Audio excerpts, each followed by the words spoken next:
What if I were to suggest that you play a key role in the awakening world? And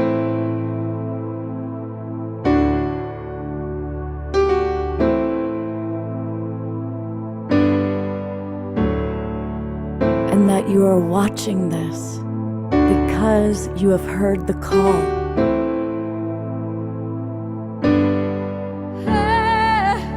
We can start right now by opening our hearts and minds.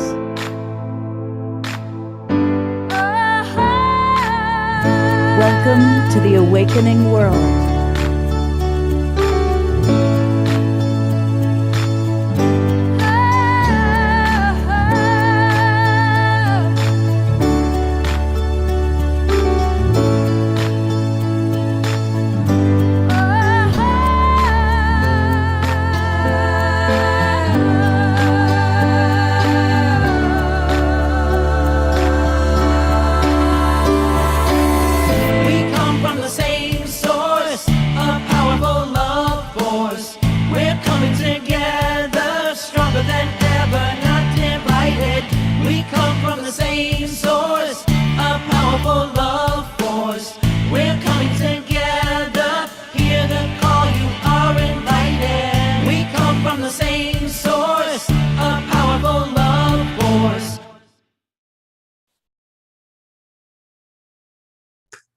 Good evening, everybody. Welcome to the Awakening World.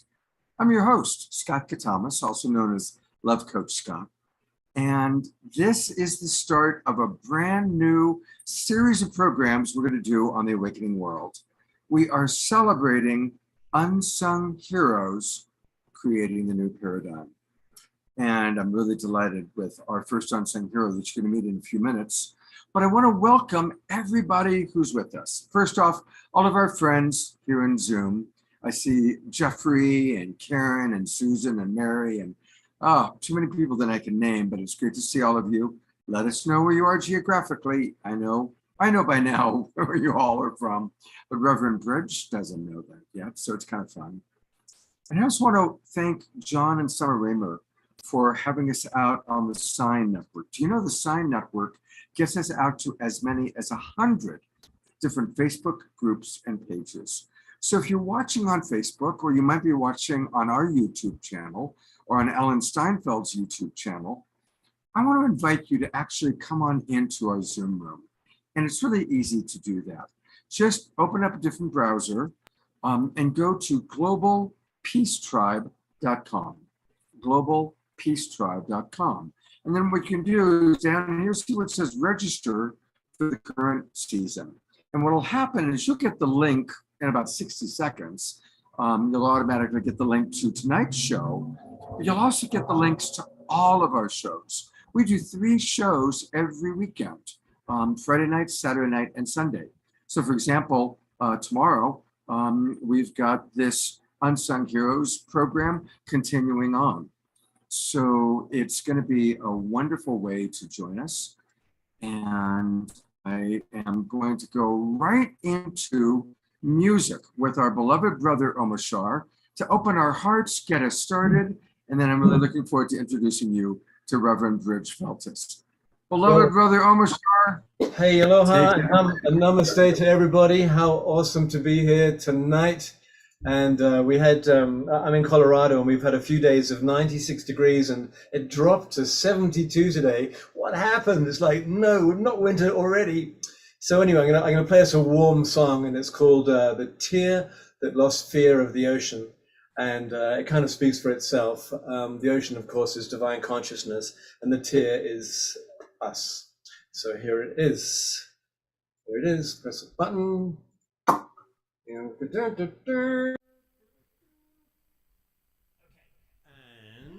action.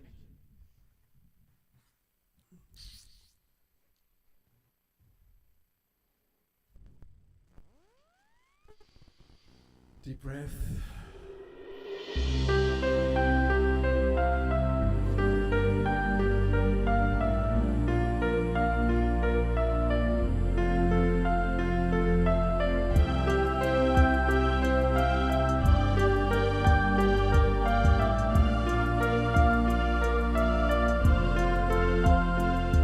when flowers grow, dripping with dew, and rivers flow in sapphire blue, I suddenly know what a fool God I knew. I'm a tear that's lost fear of the ocean, and when autumn sun kisses my cheek, whilst cool winds come from mountain's peak, with combs on my tongue and no wish to speak, I'm a tear that's lost fear of the ocean.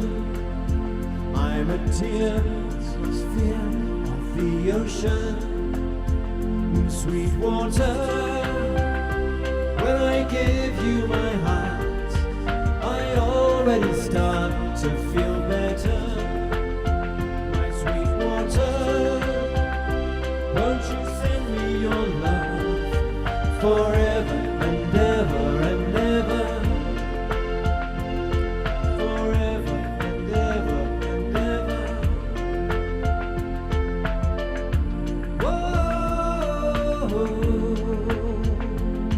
when tender hands trace memories where powdered sands meet temperate seas, I don't understand, but I love mysteries. I'm a tear that's lost fear of the ocean, and when evening stars shine all around, my grieving heart's no longer down, and things that were lost, that's where true hope's found. I'm a tear that's lost fear of the ocean. I'm a tear that's lost fear of the ocean. Sweet water, when I give you my heart, I already start to feel better. My sweet water, won't you show me your love forever and ever and ever? Sweet water, when I give you my heart, I already start to feel better. My sweet water, won't you send me your love forever and ever and ever? I'm a tear that's lost fear of the ocean. I'm a tear that's lost fear of the ocean. I'm a tear that's lost fear of the ocean.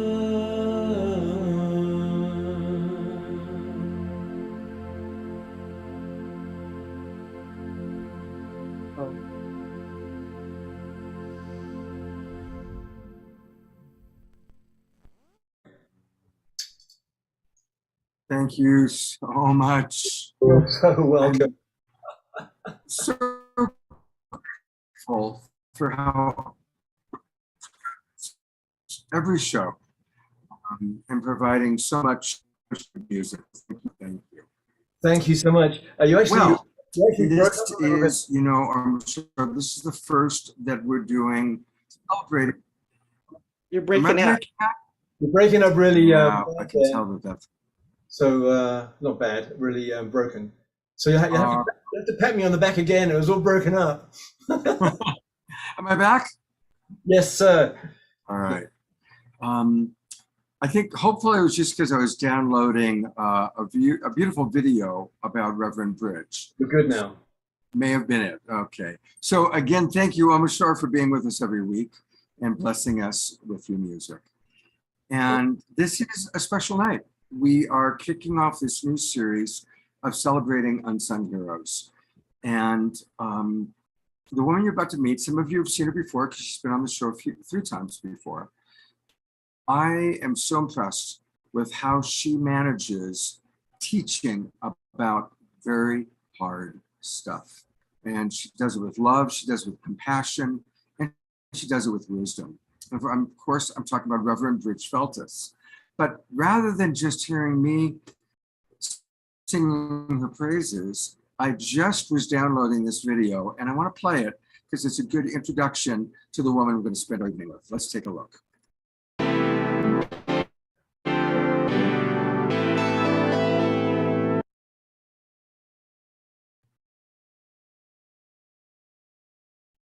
It's important to know that this course changes people's lives. Every area of human experience is impacted by white supremacist, cis heteropatriarchal, settler colonialist, imperialist, capitalist society. A lot of times when white people, especially in spiritual communities, talk about social justice or these conversations in general around race or sexism or violence against women or discrimination against people who are disabled, they deflect by saying, oh, well, that's victim mindset. They're not quite getting that we're trying to have a conversation.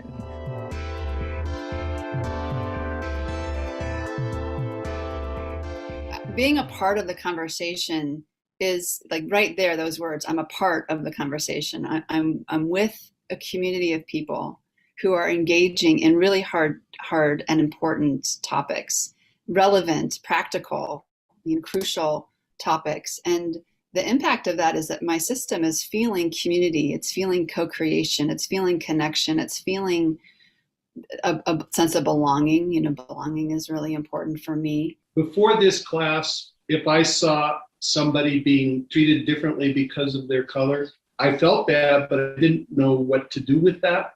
Now I know what to do with it, and I will do something with it. I was so moved, angered, and shocked that it really took my breath away. I was also angry that there were a lot of things that my education had gaps in. 5-6 years ago, I believed that racism was like Nazis and KKK. And over the years, and definitely since doing this work, I get that it's a spectrum. I get that, I'm a white man. I happen to be of Jewish descent, descendant of Holocaust survivors. And I continue to benefit from being a white person. I have been born into the dominant race as a person who's white. And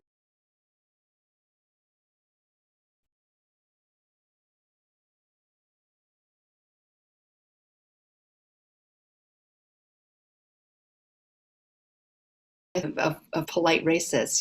I think I wasn't fully aware of how cruel humans are. I think there was an innocence about me that assumed everyone had the same drives that I have. And to really confront cruelty, specifically to target one group of people, but then that permeates out into all of the other. There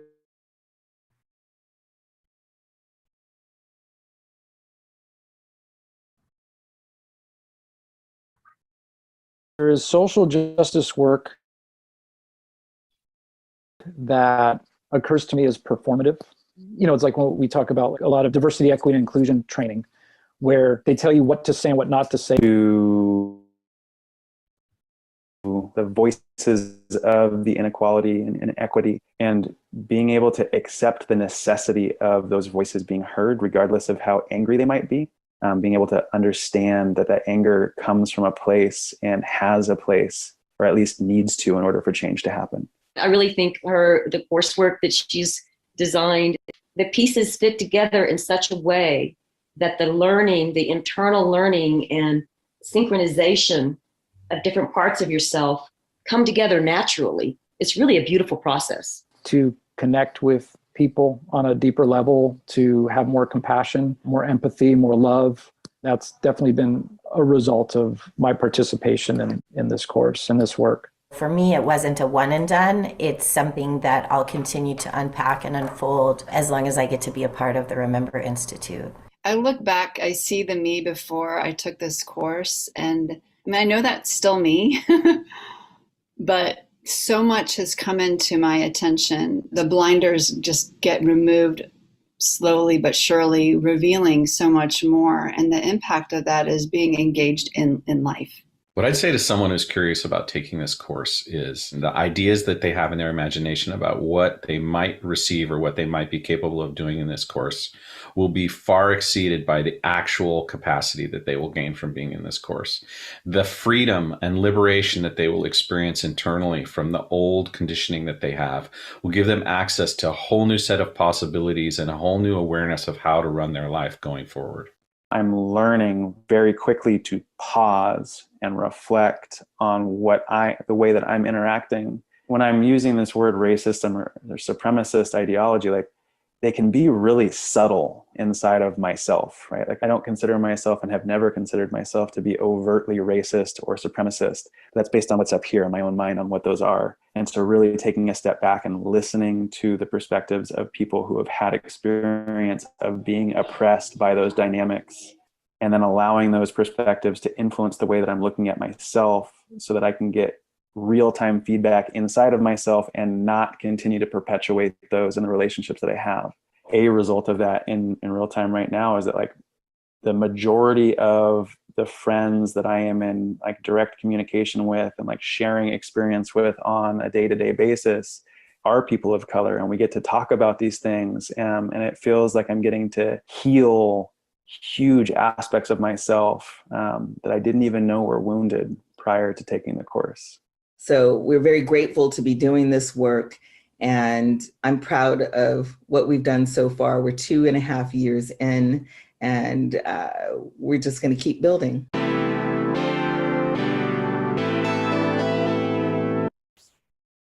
So as many of you know, my partner on Friday nights with the Straight Talk show and then coming into the Awakening World is Trish Wright.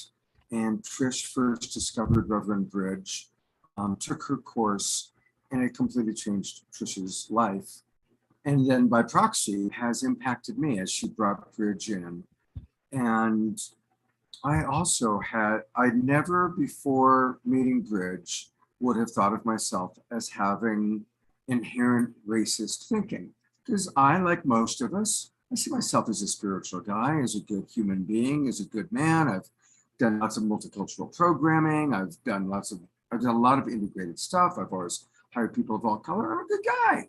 But Reverend Bridge, with a lot of compassion, has helped me to understand a whole deeper level of my privilege as a white man and inherent ways of thinking. And now all of a sudden I notice it more. So with no further ado, our first unsung hero of the Global Peace Tribe, I'm really happy she's with us. This is Reverend Bridge Feltus. Scott, thank you so much for having me. I'm so happy to be here today. Thank you. And thank you for the great work that you're doing. And you really find this razor's edge of making it safe for us to look at the shit we don't want to look at and the stuff we didn't know, right?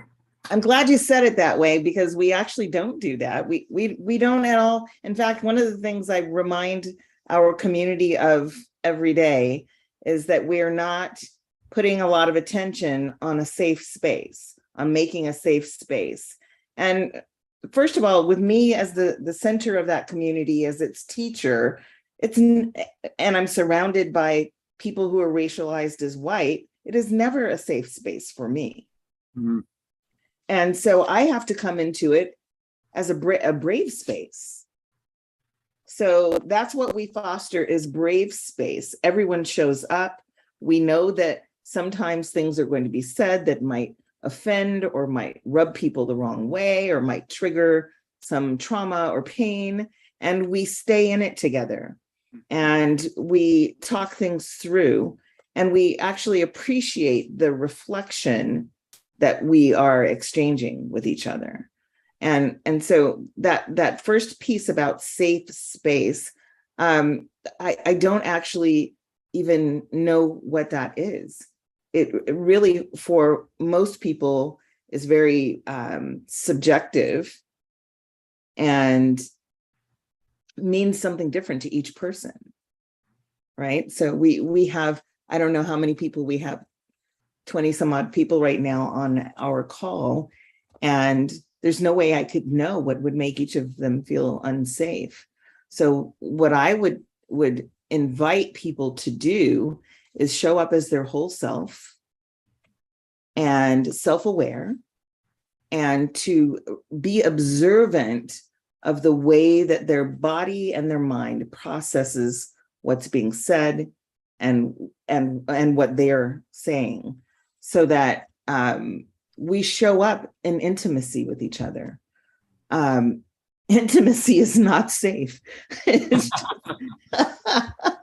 It's not. And the ways that we try and keep things safe, we keep each other in the dark, or we keep each other ignorant of what's really happening. And so I'll give you just an example. The other day, one of our community posted a meme about a white man named Whipple, who was one of the authors of the Declaration of Independence. And of course, this document is about independence in this country, but it's also independence from Britain, from the UK. And so the meme was telling how this man, he helped to author the Declaration, and then it says that he freed his slaves. He freed his slaves because what did it say? He freed his slaves because he changed his mind and decided that slavery was terrible. And I thought to myself, I don't recall that being the correct story. And so I looked it up. It took me about 5 minutes to Google the man's name. And lo and behold, he actually did not free his slaves. He kept them for 9 years beyond the time that he co-authored the Declaration of Independence, and released them in the year before he died. And the slaves that he had them for 30, 40 years. And he did not, he was ill at the time that he released them and signed their papers so that they could be free. It was 9 years later. He didn't actually release them until he was about to die. And so I went back to this post, and I asked the gentleman, because he's a part of our community, I asked him what was his motivation in posting that post. And of course, I already know, because I've seen this so many times. Like, why does a person in a group where the topic of conversation is about dismantling and disrupting racism, and we talk a lot about the history of white supremacy and all different forms of marginalization, of course. And so in this group, why would someone post something of that nature without checking it first, number one? But secondly, what is the emotional thing that they were expressing there? And so we talked about it. And what came out of that was that he's in this conversation with me, and in a very dismissive or almost like a condescending way, feeling as if I must not know any good white people. And so his motivation was to prove or to show that there were some good white people. Now, this is someone who's been in our community for quite some time. They know that my husband is born in outside of Salzburg, Austria. He's very, very white. And that I have many, many white friends. And that, of course, obviously, I'm not completely oblivious to the facts that there is a full range of people on this planet who have varying motivations and agendas. So this was almost like what we call apologists in these conversations, where someone doesn't want to actually put their attention on the painful stuff. And so we had this conversation in our community group, and I'm sharing this because the next thing that happened is he felt embarrassed. He felt ashamed and didn't want to take in the feedback, even though it was really like I'm talking to you right now. Right. And he accused me of shaming him. And what can I do about that? I'm like, look, you and I have a relationship, and I'm giving you feedback about something we've actually talked about probably 5-6 times already. And it was discussed in the course, and there are probably no less than 3 essays in the course about this particular topic of how, and throughout history, we've been taught to whitewash history, and this puts the white male in particular in a certain light. And for example, we have an essay in the course about Thomas Jefferson, who, when I was in school, they taught us that he had a love affair with one of his slaves. Her name was Sally Hemings. But as a slave, you don't have consent. So how do we know that she was in love with him? And there's nothing in any written history that says that, other than what we read in our history books. None of her descendants say this about them. He held her as his slave until right before he died, and the children he had with her. And as we well know, I mean, in today's climate, even just to be an employer and to have sexual relations with your employee is considered irresponsible, right? Because you have power over that person, and you're not meant to manipulate or use your power to manipulate intimacy with another human being in that way. So we talk about these things, and because it's painful, it is painful. People will often feel attacked, or like there's a personal, I don't hold any of that.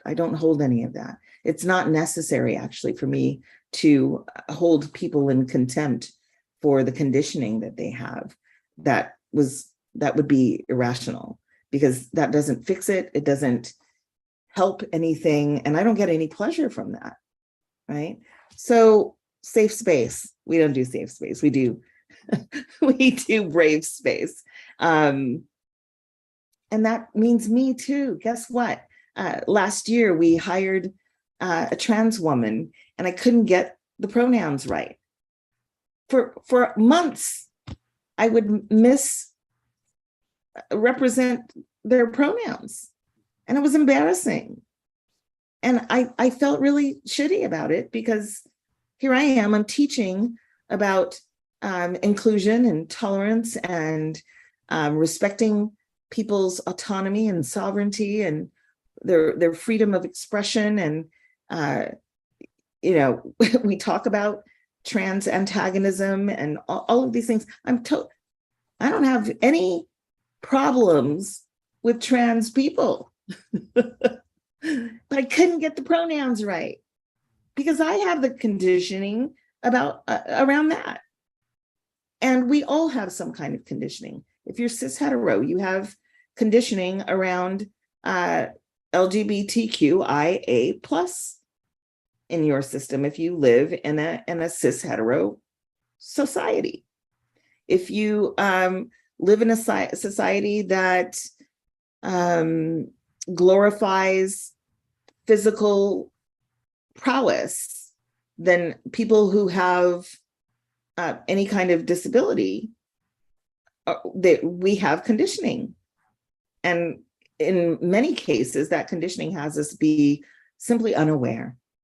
This is one of the most common ways that people are conditioned around racism, ableism, trans antagonism, etc., is unawareness, being completely disconnected from the impact of your actions, your ways of thinking, and also the systems of government and the structures that make up our society, the impact of those as well. If it's not affecting you and it's not affecting people you know, or people are not talking about how it affects them, or you don't know, it could be affecting you, you don't even know it's affecting you. And if we don't have the conversations, then you may never know. And things just stay like they are. I noticed, I noticed in your video, the gentleman, the younger white guy, who talked about that, about, how in your course, he got in touch with some of his own pain and some of his own issues, So again, it's not just about learning about others, but ultimately it's about self-reflection. And yes, that's how we learn, is by self-reflecting and learning in that way. So what sets us up for separation from each other, for the loss of intimate connection with each other and empathy for each other, are a few things. So one of the things from birth, our parents, at least my generation and older, our parents read us fairy tales where there was a villain, and the villain was always slightly darker and maybe had a large nose. This is some subliminal anti-Semitic stuff in there. And oftentimes they were disfigured in some way. So like a hunchback or some other kind of physical ailment or disability or disfigurement in some way. And this is how we begin to form our perspectives of what evil looks like. Darkness, the word darkness being used to describe evil, when darkness is simply an absence of light. It doesn't mean evil. Mm-hmm. And the absence of light is not evil. So, there's this whole, we use the term black sheep like it's nothing, but nobody ever thinks about why do we call that thing the outcast child, or the person who stands out from the crowd in a way that's derogatory. We call that person a black sheep. Why? What's wrong with the black sheep? There's nothing physically wrong with the black sheep. It's not deformed, or it's not there's nothing wrong with that sheep. They just have a different coloring. So there's all these little ways in our societies where we are programmed to think in certain ways using language and images that trick us unconsciously into developing biases. And then in a split-second moment, this is what we see a lot of times with police violence. In a split-second moment, when you're in fear or you have a quick decision to make, you're using your bias usually. You're not using your conscious discernment. And so a lot of this stuff that we see in the news happens because people are not consciously aware of what their biases are so that they can disrupt them or dismantle them. So it's one of the things we focus on in the course. And listen, it's interesting. I created this course specifically because I had a lot of white friends, and those white friends around the George Floyd incident, and also a couple of years prior to that, my cousin was murdered by, he was arrested for a delinquent child support payment that he had actually already paid. And because he couldn't pay for bail, and it was a Friday evening, they took him to the local jail, And then over that weekend held him there for a Monday arraignment. And he was a severe diabetic, and they refused him his medication. Not only refused him his medication, refused him medical care. And then as he was dying in that jail, he was screaming, and the other people in the facility were screaming and insisting that someone do something. And so they pulled him out of the cell in the middle of the night and hosed him down to try and get him to stop screaming. This was my cousin. This is the son of my father's first cousin. This is my family, my blood. And that actually happened. So I'm having all these conversations about that because my family needed to make this story public to try and get some legal support. And the feedback, the things that people were saying to me is just mortifying. People that I'd known for years who regularly say how much they love me were insisting they couldn't believe it actually happened the way we said it did. We had actual video footage and they could not believe the footage. Well, maybe this or maybe that, but never actually just accepting that it actually happened. And so this started, because this was very difficult, it's still difficult to talk about. I decided, instead of having all of these conversations one-on-one with all of these different people, that I would save myself.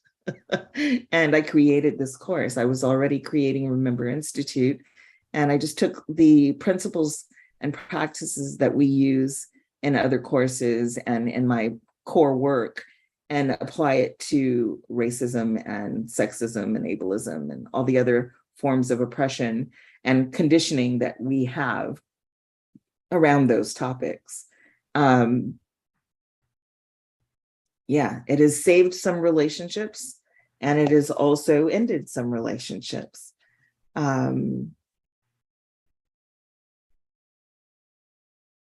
So this conversation is one that, you know, for me is very personal. I am a brown-skinned woman. I have Choctaw ancestry on my mother's side. So I'm part Indigenous American and African American on my father's side. And so, and I have a son who's 25, and he's beautiful and smart and very talented.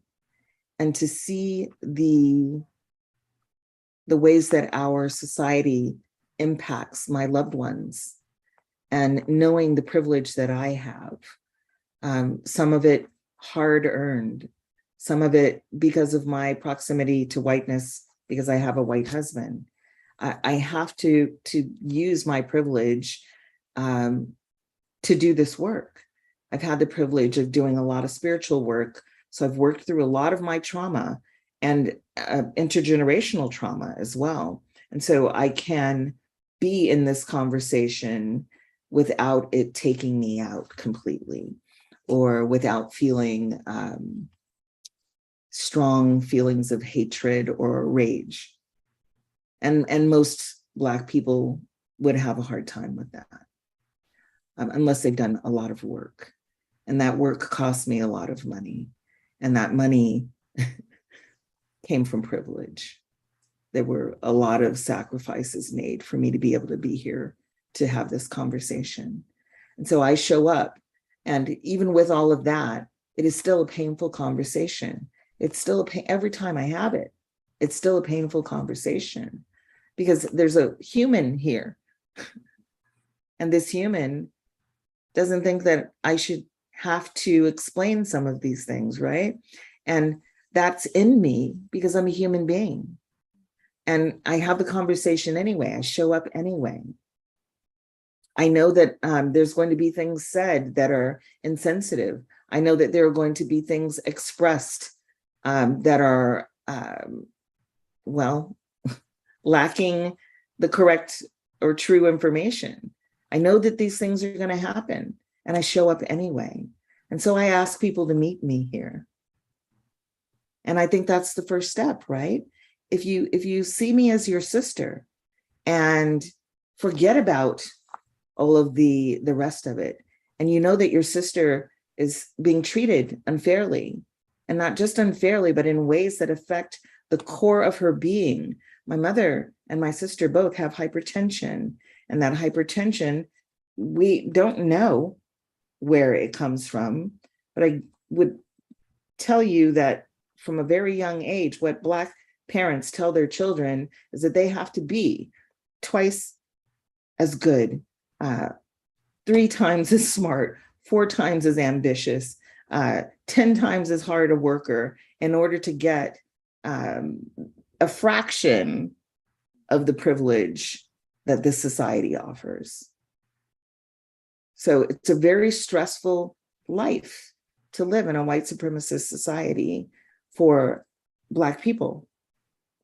And it affects our health, high blood pressure, sickle cell anemia, there's a whole list of diseases and disorders that are more common in the population of white people, of Black people or Indigenous people.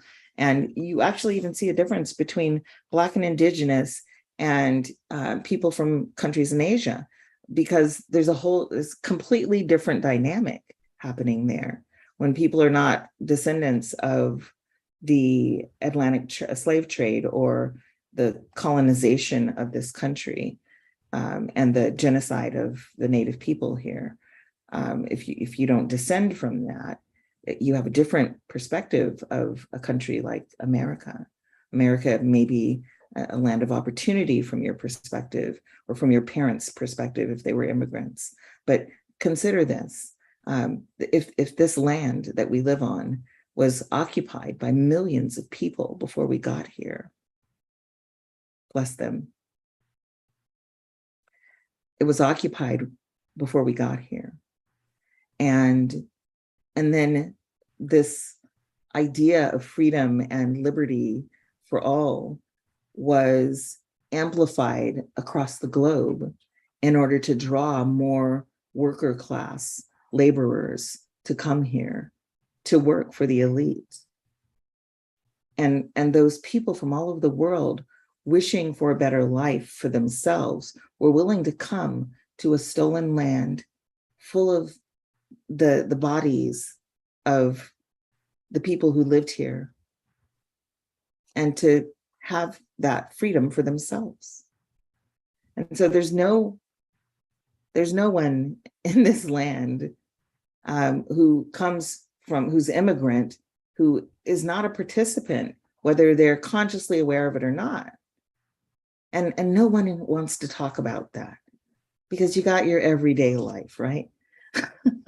You got everyday life, and you have your everyday troubles and your everyday stressors, and we don't even realize how many of those even are a product of these social engineered oppressions. I think that most of our relationship issues in this country, or even across the globe, they have a lot to do with how we think about gender, for example. Cis heteropatriarchy does that. We are also socialized to be passive and aggressive. So we have a lot of conditioning that you might not think of as racism, but it's all under the same social engineering that has us be useful to the elite, that has us be energy mines for the elite. And so that's what I do. I work with people around being able to identify their own bias, being able to cultivate new ways of thinking and seeing the world around them, so that we can all be more connected with each other, and perhaps someday not be in this dynamic where we are treated and where we are treating each other as if our lives are not valuable.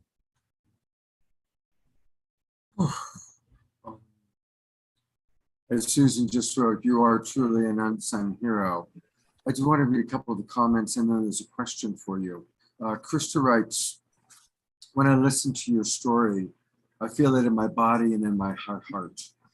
My question is, how do your methods support people to release this or to heal this? I'm so angered by the lack of consideration for basic human rights and healthcare, even including in a jail. So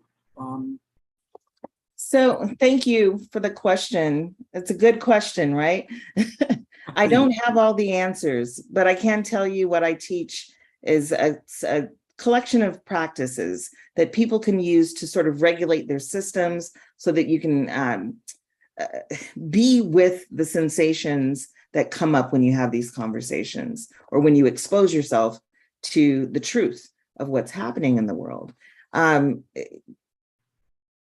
Slowing down, noticing ways that you feel triggered or uncomfortable or avoidant of certain topics, or ways that you might be passive within your own families or in social situations. What are you doing? So usually we feel anger. And by the way, anger is not a bad thing. Anger is a healthy emotion. And you are designed, each of us is designed with the full range of emotions. We have access to every emotion and they all serve a purpose. So if anger, my perspective is that anger is an ignition. It's meant to light a fire under us and spark us into action. Perhaps we need it to have the courage to stand up for ourselves. Perhaps we need it to have the courage to do something. We have to feel something strongly. And so it's okay to feel angry. In fact, if you're not feeling angry when you hear a story like that, yeah, right. Yeah. One thing I'd like to just get your take on is, my day job is as a coach, and what my approach to anger is it's very appropriate to express anger for the purpose of being understood. I want you to know why I'm angry. I'm not going to use my anger as a weapon or as an entitlement to shame you or make you wrong. But I do want you to understand that when this happens, or when you do this, my reaction is anger. Because it's like an alarm clock. Right, exactly. And so if we can use it to understand each other, but so often it's used as a weapon, or it's used as an entitlement to make somebody wrong, shame, blame, judge, criticize. I would say that when what we're calling anger is used as a weapon, it's not really anger anymore. It's vengeance. And which doesn't really solve anything. And I'll say the same thing I just said. We have a full range of access to expression. We are designed that way. So I'm not going to take any emotion completely off the table and call it invalid. Okay. So with that said, anger is meant to be an ignition. You're not meant to be stuck in it. You're not meant to allow it to make you sick. You're meant to express and then be activated by it. So what does that mean? To be in action, to allow it to ignite you into action. So what can you do when you hear about something that makes you angry, an injustice or a form of oppression, or you see someone who's being abused? What can you do? Well, I don't have all the answers for that. I know that too many of us are not involved in our political processes. And here in California, it's something like 1/3 of the population votes. Only 1/3? Yeah. And it's probably mostly all of the people who benefit the most, right? So other people, it's not set up so that people who have 2 jobs and children and, you know, can't take off from work and things like that. It's not set up to support that. I can't recall once ever being educated about any of this. The way that our voting system works doesn't really educate you about systems of government or any of that stuff. We get a little bit in school and then we're on our own. So unless you have the time to sit down and do all the research and find out who's investing in that politician and learn who their relationships are with and what is their history, you have to take the time to do all of that. And all the money that's spent on campaigning that doesn't actually tell you what you need to know.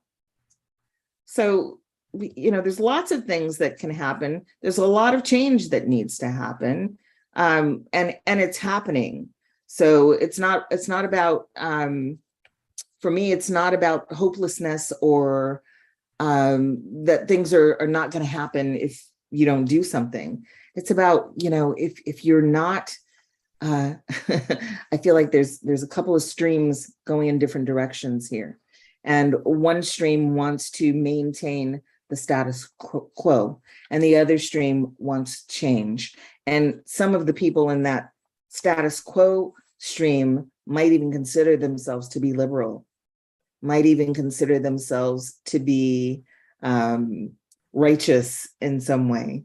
And then you've got the change stream, which is full of people who, the people in the other stream call divisive or troublemakers or woke. This is the new thing. They've taken this slang word from African American vernacular English and turned it into something derogatory. What it meant to us was that we have the intention to be in constant awakening, to not be ignorant, to educate ourselves, to pay attention and be aware of what's happening in us and around us. That's what woke meant to us.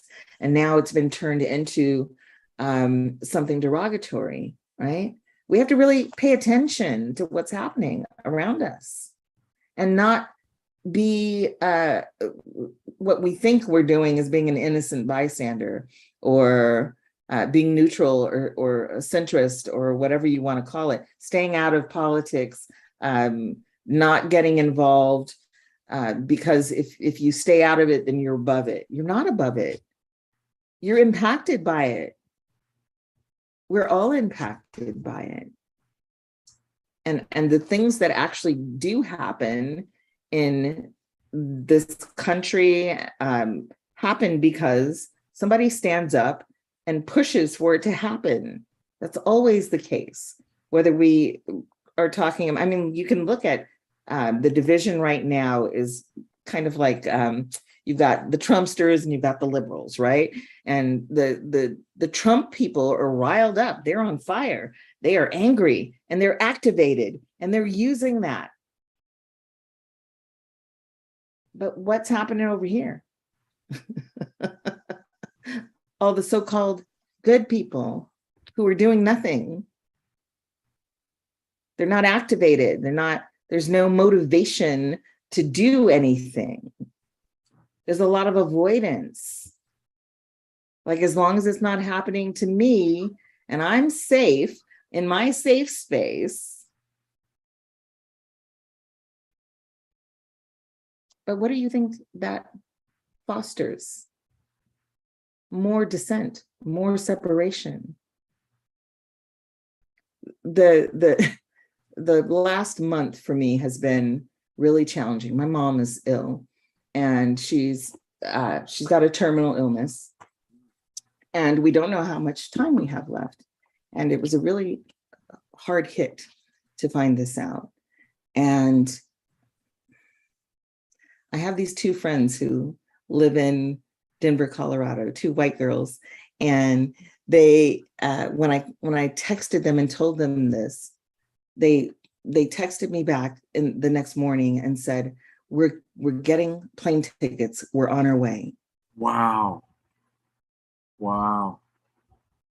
So these are people I know are my sisters. These are people I know if anyone were trying to harm me, they would defend my life. They would defend the life of my child. They would do whatever they could to even the playing field for me if they have the power to. I know this about them because they actually demonstrate it, right? And then I have a lot of other people who say they love me who would not ever lift a finger, even though I do it all the time. So, and for me, I don't mean to say that as a tit for tat or like I'm keeping score, because I'm not. It's my work to serve people. I get joy from that naturally. It's a metaphysical thing, as within, so without, right? So, but I do see it. I see that there are people who feel invested, that my well-being affects their well-being, that how I am able to move through the world affects how they are able to move through the world, right? And so I'm very much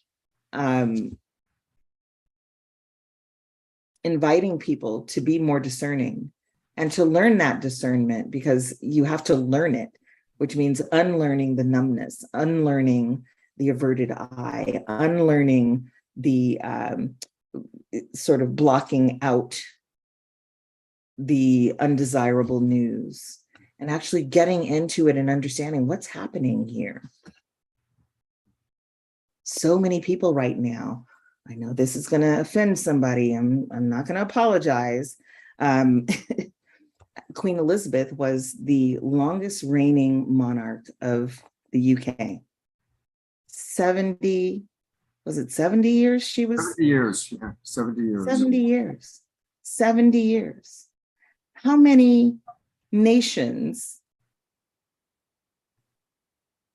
was the UK colonizing during that time? I think I read that they have 26 colonies. Presently, yeah. Mm-hmm. So if you think about this and all of the atrocities, maybe you haven't seen the atrocities, but I do this for a living. So I know what European countries did to countries of color. In fact, any place that they landed on, they called their own because of manifest destiny, they call it.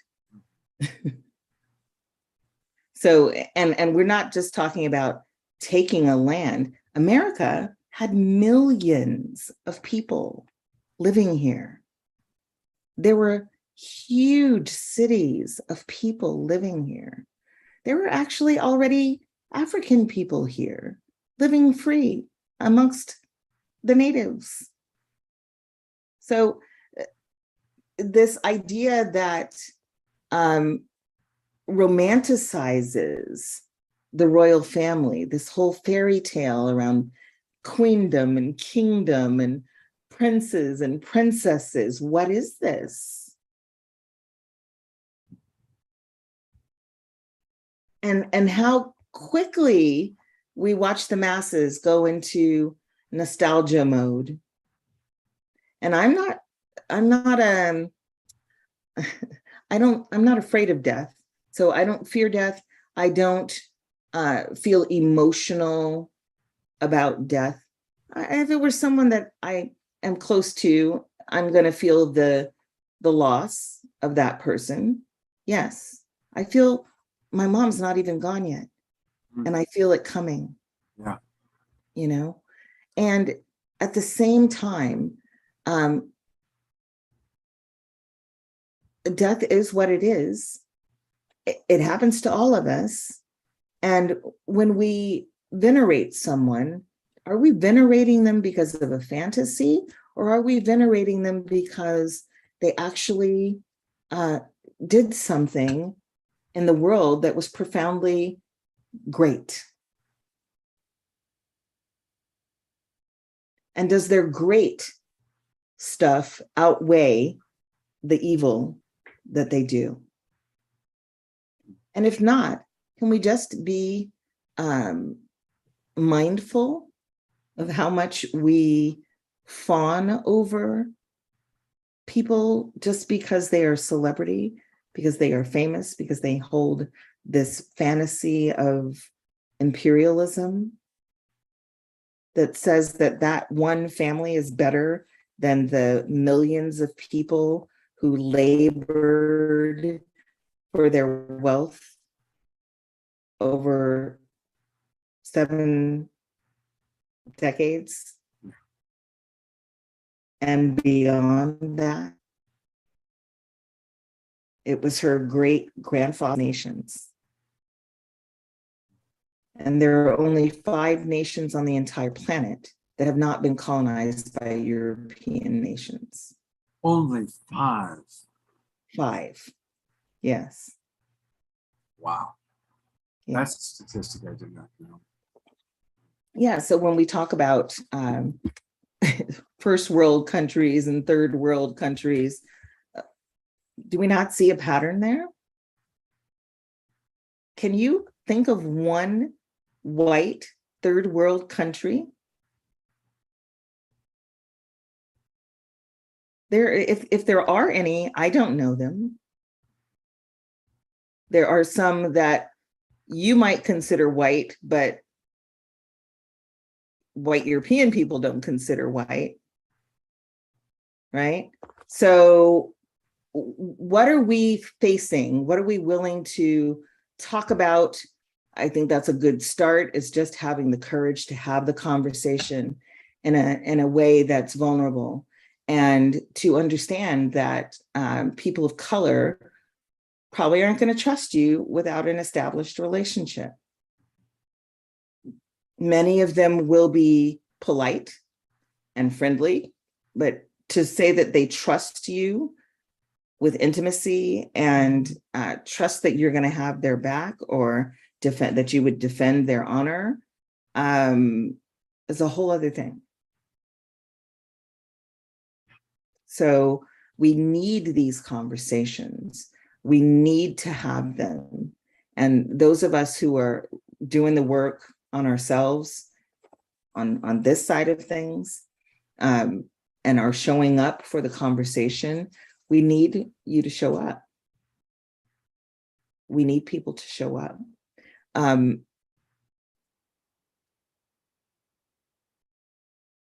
Black people have been writing about anti-Blackness since the 1800s. Black people have been writing well-known literature about racism since the 1800s. And there are poet laureates and Pulitzer Prize winners and bestsellers that have sold a fraction, for example, of what Robin DiAngelo has sold on her one book, White Fragility, which, by the way, she got the information for that book from Black professors that she studied with in African-American studies. And she charges something like $15,000 for a speaking engagement.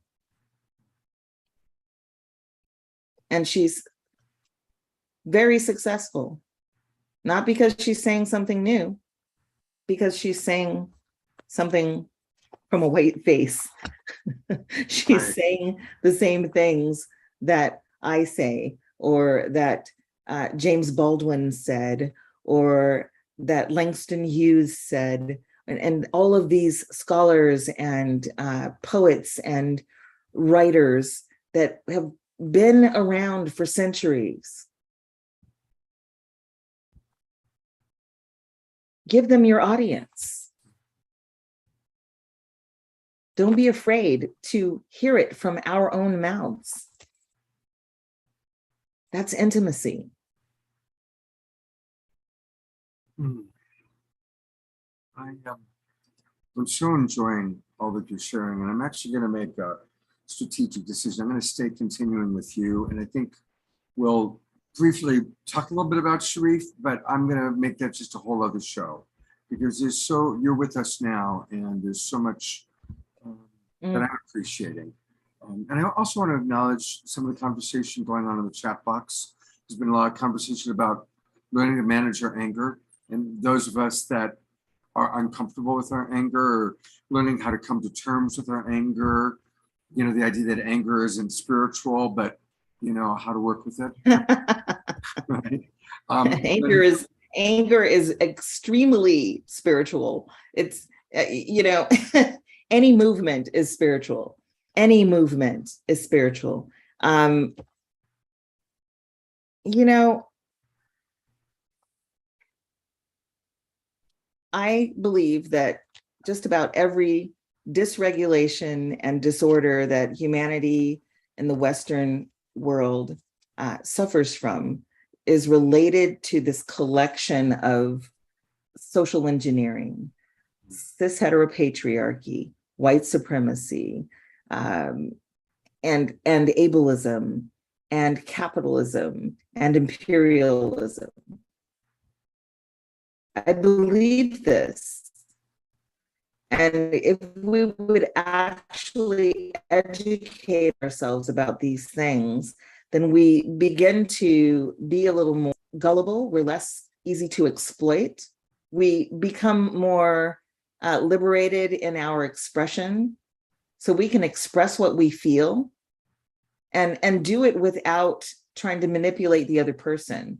Like, you can be more honest without trying to steer the other person. So I can say to you, I'm really angry without insulting you.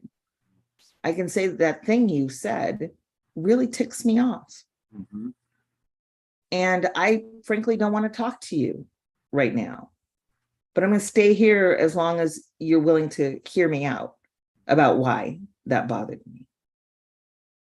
And I think that's fair. I mean, if we don't stop giving into the fairy tale, we're oppressing ourselves at this point, right? So this idea that you're not allowed to be angry, that if you're angry, you're unhealed. Well, this is a lie. And we're taught that so that we will stay docile. Yes. Yes. And docility is repression. You're full of, none of us is powerless. None of us is without a voice. None of us is without value.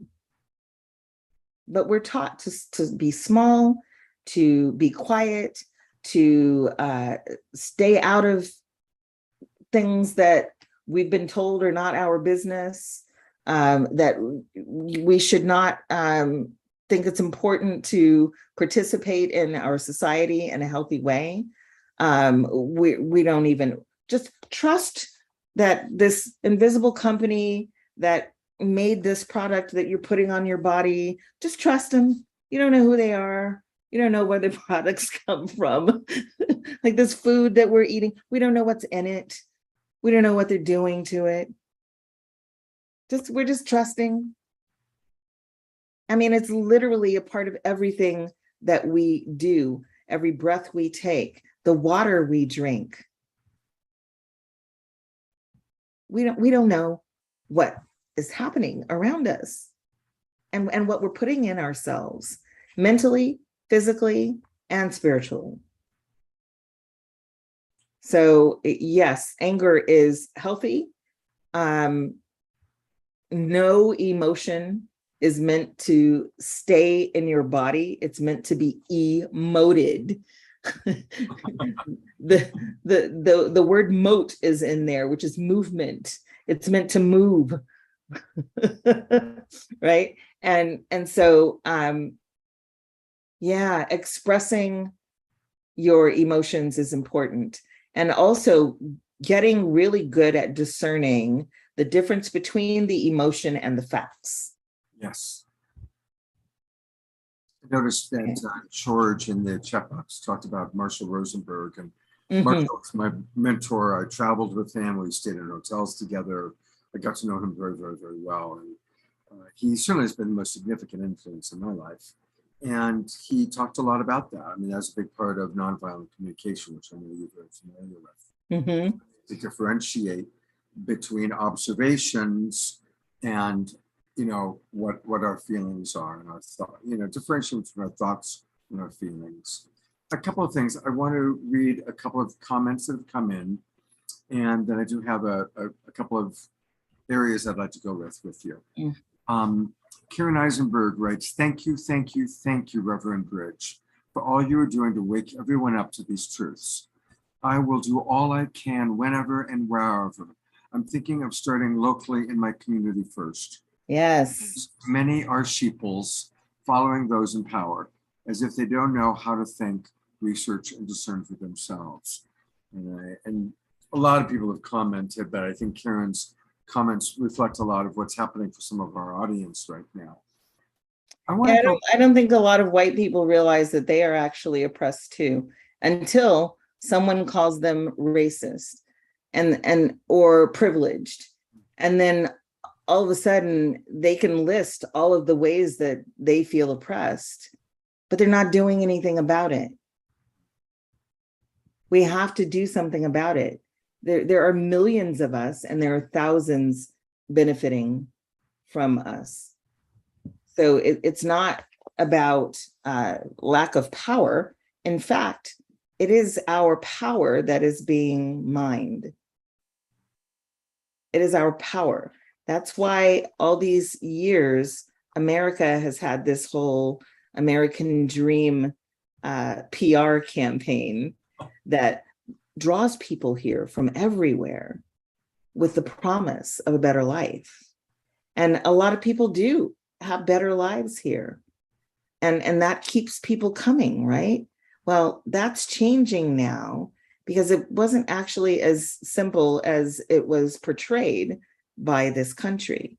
And there's a huge cost. There's an enormous cost. Every time I go around the corner to get my nails done, I see the cost, where there's 10 women from Vietnam in this nail salon who aren't allowed to use, they're not allowed, there's no law saying they have to do this, but they all have artificial American white names: Susie, Sally, Mary, Jane. And those are not their names. Right. They come to this country and they've been taught to change their name because their names will be hard to pronounce. But we can say Schwarzenegger or you know, all the other European names that my friend Mark Stanislavski right now. Mark is with us. Mark, you don't have to change your name. No, but I'm sure that his ancestors, if he's not first generation immigrant, they were probably invited to change them. I bet you they were. Yeah, in my family history, when my father came over, he was Greek, and his full name was Katamerjan Apopopoulos. Wow. Thomas, yeah. Nicholas Alexandrovich Katamerjan Apopopoulos, and they changed it at Ellis Island, of course. So that's Katamas, which is very kind of just all it is it. Well, let's just cut it down to that. Yeah. Well, and I want y'all to really understand something. White is not, it's not an actual phenotype. It's not real. No. And whiteness as a concept was created to separate people from each other and to categorize people from each other. And it wasn't created until the 1700s. I believe it was Bacon's Rebellion, when the white indentured servants were starting to form the first versions of a union with the Black slaves, with the African enslaved people. and because they wanted better living quarters, and they wanted to be paid better, and they wanted to be treated better. And so they separated them from each other. The slave master, the plantation owners, made a deal with the white indentured servants, who were never going to get out of their indentured servant contract, by the way. So they were kind of, low key enslaved, but being treated a little bit better. And so to prevent the white indentured poor white people who came to this country without money and who had to work for the plantation to pay off the voyage from Europe. And they would never get out of this because they would just keep on adding more and more expenses. And so these people were told, we'll let you out of your debt, or we will give you a little bit of money here if you will just separate yourself from them. And also you will be punished if you don't separate yourself from them. We will treat you like we treat the enslaved people. So there wasn't much choice, was there? But this is how whiteness was created. Before that, Italian people were not considered white. Polish people were not considered white. People from any of the Slavic countries, by the way, that's where the word slave comes from. Really? Yes. From Slavic. Oh. Yes, because the Slavic people were being enslaved in Europe. So there were European people that were not considered white. They were considered separate. Irish people. I just shared on Facebook an article today that says that most Irish people are not of European descent. They're of Middle Eastern descent. Yeah, they're not Celts. They're not Celts. I want to, first off, are you okay with staying with us till 9:15? Sure. Okay. I want to go back because we are celebrating you as an unsung hero. And you've paid a price for the work that you've done. That's a big part of being a hero. And towards the beginning, there was a moment that I noticed where you talked about some of your loss, some of what you've lost as a result of the work you do. And I would love for us as a grateful community to take a minute to just hold presence for that. Ask you about some of the pain or some of the loss that you've endured in order to do this work.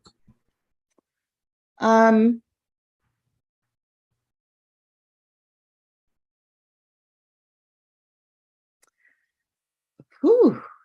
Yeah. My life would be much simpler if I were not in a constant conversation with white people.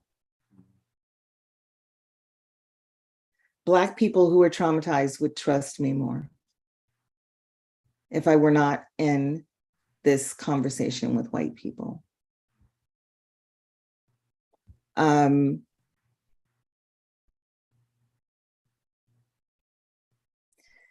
Being on what I consider to be a sacred path, a holy path, means that I have to let go of ego quite a lot and be more committed to integrity, which means that there are going to be times when I'm wrong. And I have to own that. I have to own my impact and own it openly and enthusiastically. So I've had to let go of the entitlement to be defensive.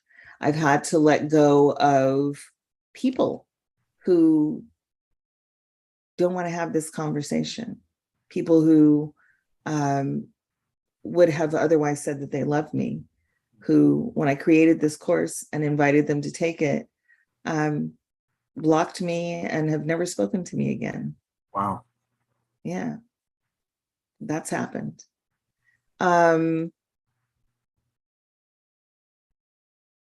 Allowing myself to be vulnerable and open and tell the stories I tell about my family's personal suffering is also a sacrifice, because how do I put this kindly? You're not entitled to that. And there are people who actually, that's their kink, is other people's suffering, you know? There are people who actually get off on Black suffering and think that they're good people, but they're actually just in this, I don't know how to explain it. There's this energetic addiction to people's suffering. And I've had to let go of my, the impulse to lash out, or the impulse to shut down and stay in it. It's the same thing I'm asking everybody else to do, is just stay in it. And if people have a problem with you wanting to do the right thing, let them go. I don't mean you have to kick them out of your life. They will leave on their own. I don't ever kick anybody out of my life.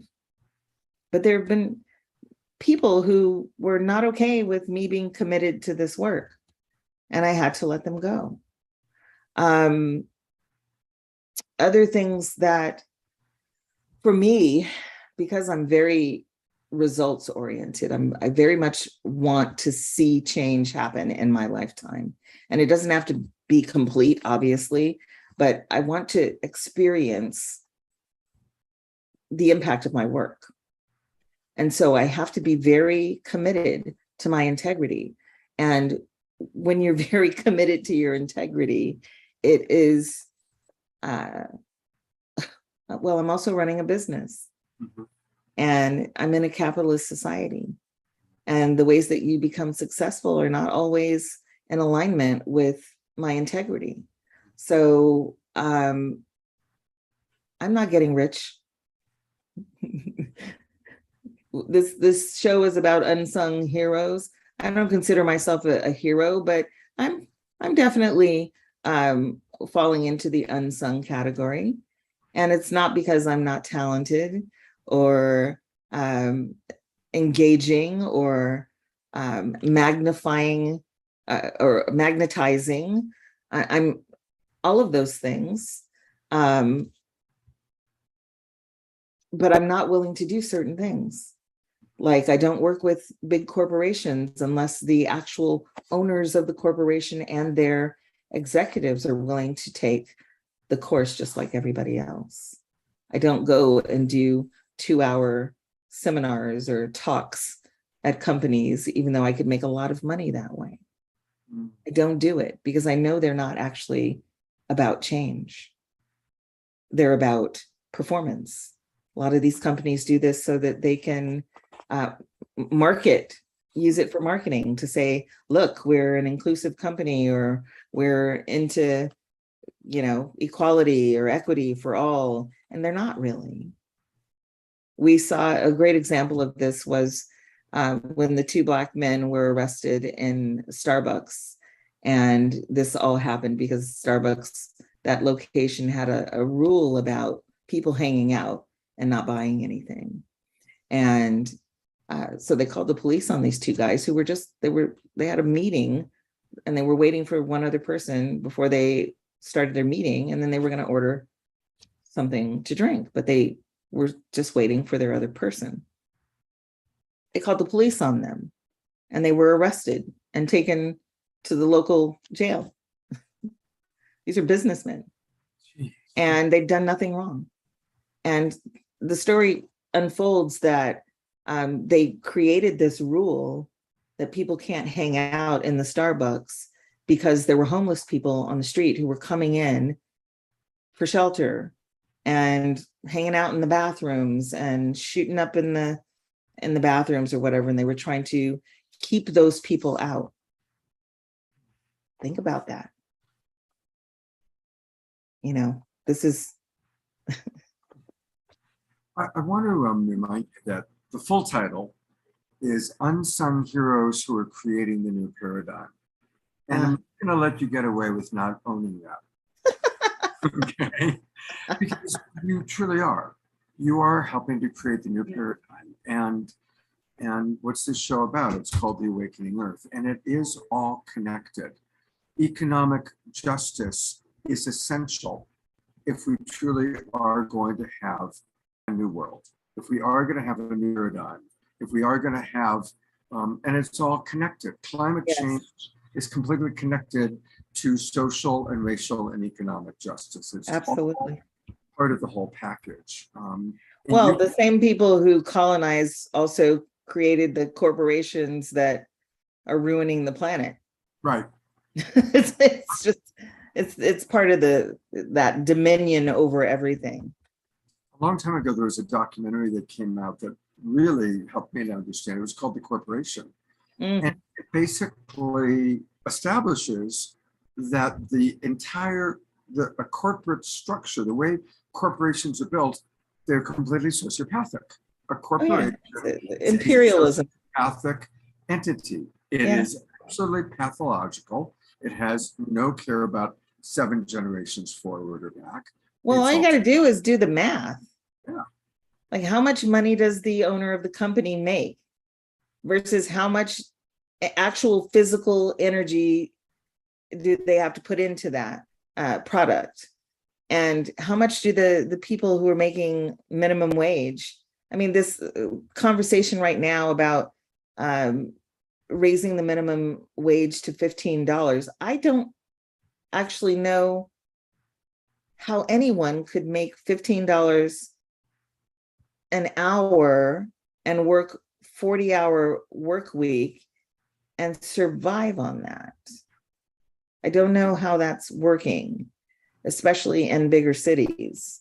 Yep. So, you know, all of that stuff all of it's related. All of our pathologies are related, and that we are not doing something about it is a part of it. We've been conditioned to not do anything about it. It's how it stays like this. And so, and you can really just look at what's happening in the world right now. The people who are actually speaking up are being called names and insulted, and even by people who would consider themselves liberal or nice or, you know, the good ones, very uncomfortable with people who talk about the things that I talk about. Which is what makes you a hero. I'd like to show the last 10 minutes of my interview with Shariff. I asked a couple of questions, and I'd love your feedback on what he says.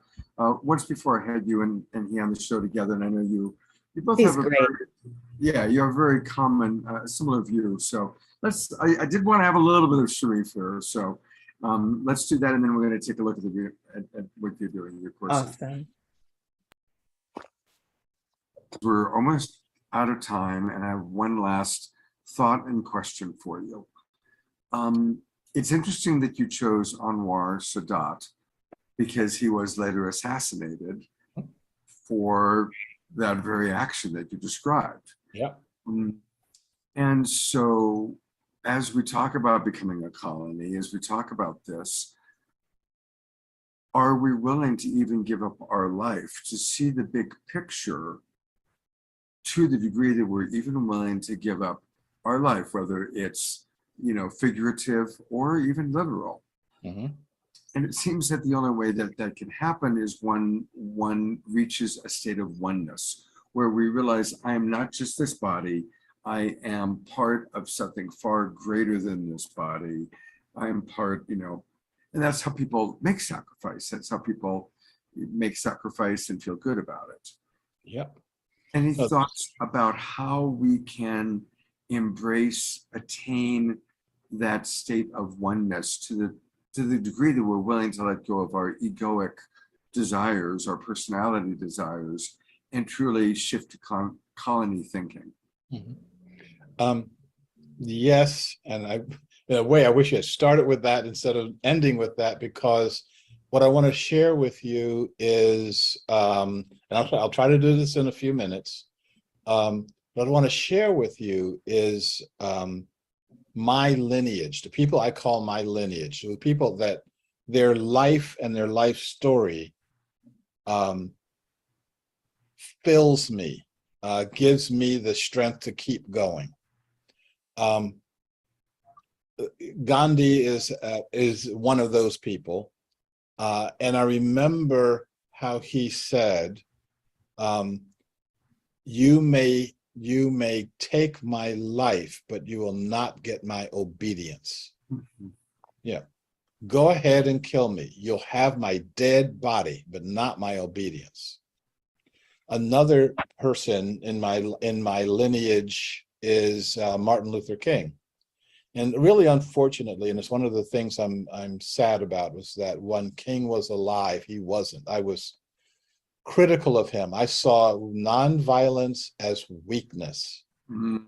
and I developed the sight to be able to see nonviolence as the ultimate power, to be able to stand, and I've done this before, stand in front of a person who's aiming a machine gun at me, giving me an order in a language I didn't know.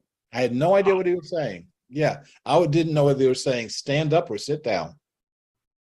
And to recognize this might be my time to go. But I know that I've got a time to go. So I'm going to be at peace, whether it's today. You know, I could get in a car accident tonight. I could get assassinated 10 years from now. Whatever it is, I'm going to be at peace. And another person who has been in my lineage is Václav Havel, who was a dissident in a Soviet prison. And because of the Velvet Revolution, they dusted him off, put a suit on him, and he became the president of the country. So while Havel was still in the prison, pushing around the laundry carts, he ran into another prisoner. He didn't know the other guy was even in the prison. And they had 5 or 10 minutes to talk to each other before the guards would break them up.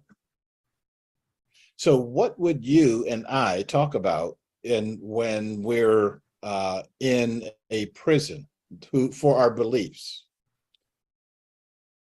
You could talk about how bad the food is, how much you miss your wife, how brutal the guards are.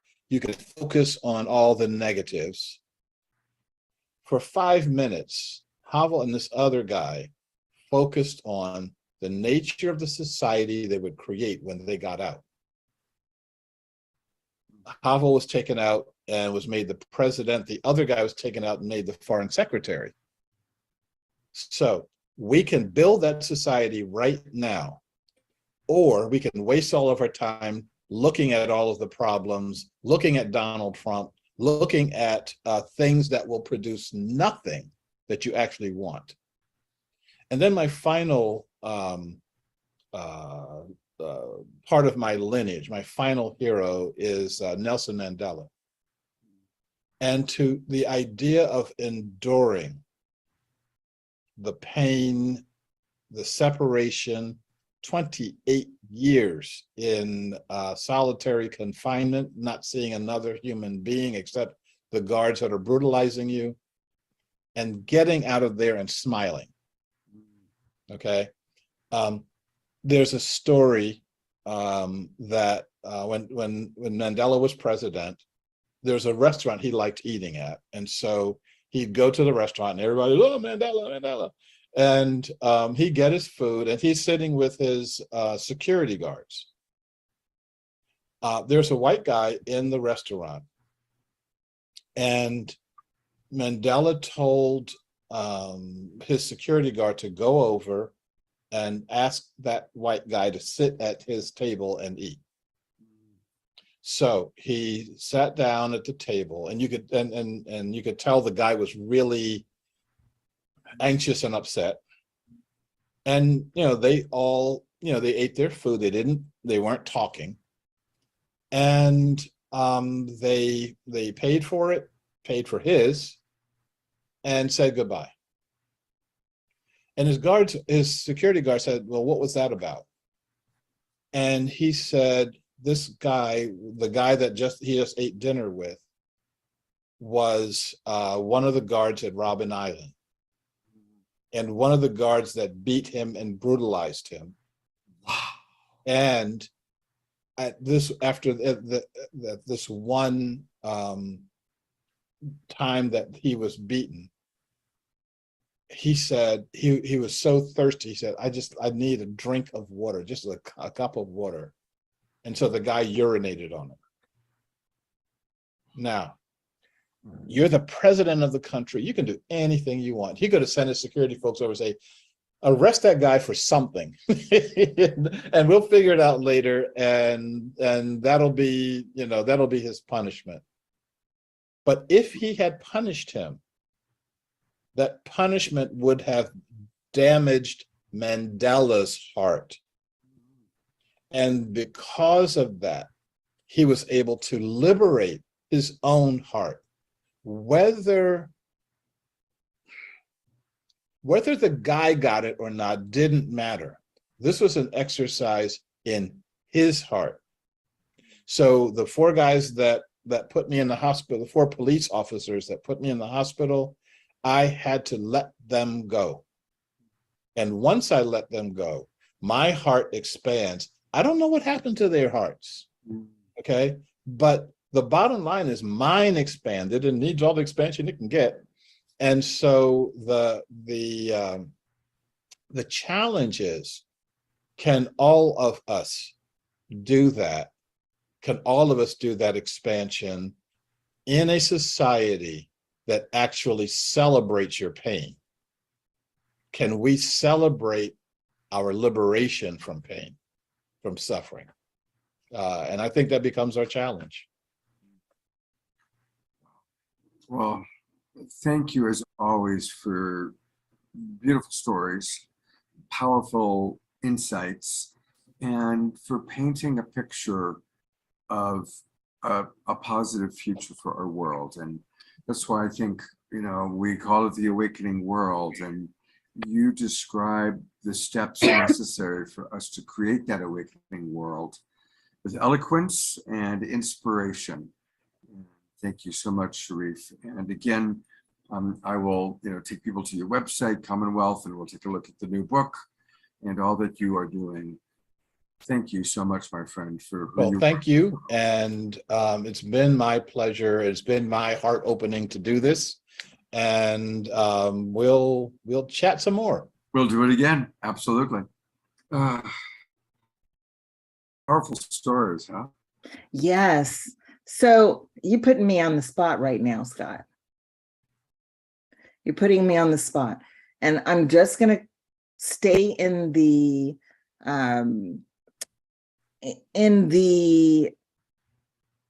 mindset of intimacy with this.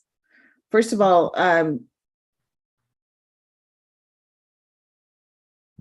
what he's saying there is very nuanced. And I'm imagining for white people hearing what he's saying, this sounds very good. This sounds wonderful, yes? And it's also true that the reason there are only 5 countries on the planet that are not, that have not been dominated by colonization is because they showed up in that way. Okay. I happen to think, as I said at the beginning, we have access to our full range of expression. If you study martial arts is not meant to be used in sinister ways. It's not meant to be used for vengeance. It's not meant to be used for malice or contempt. It is meant to be 2 things. First of all, self-discipline. And secondly, self-defense. The ability and confidence to be in your skin, in your body, and be sovereign in your personal space, and to have the confidence to move in a way that preserves your life and possibly even the life of the other person. Okay. And it is fighting. A lot of people don't know this because it's not talked about, but Martin Luther King had armed guards the day he was shot. Martin Luther King moved through the world with armed guards. And he had been for several years prior to being killed. Martin Luther King, I'm gonna say it again, he had armed guards with machine guns.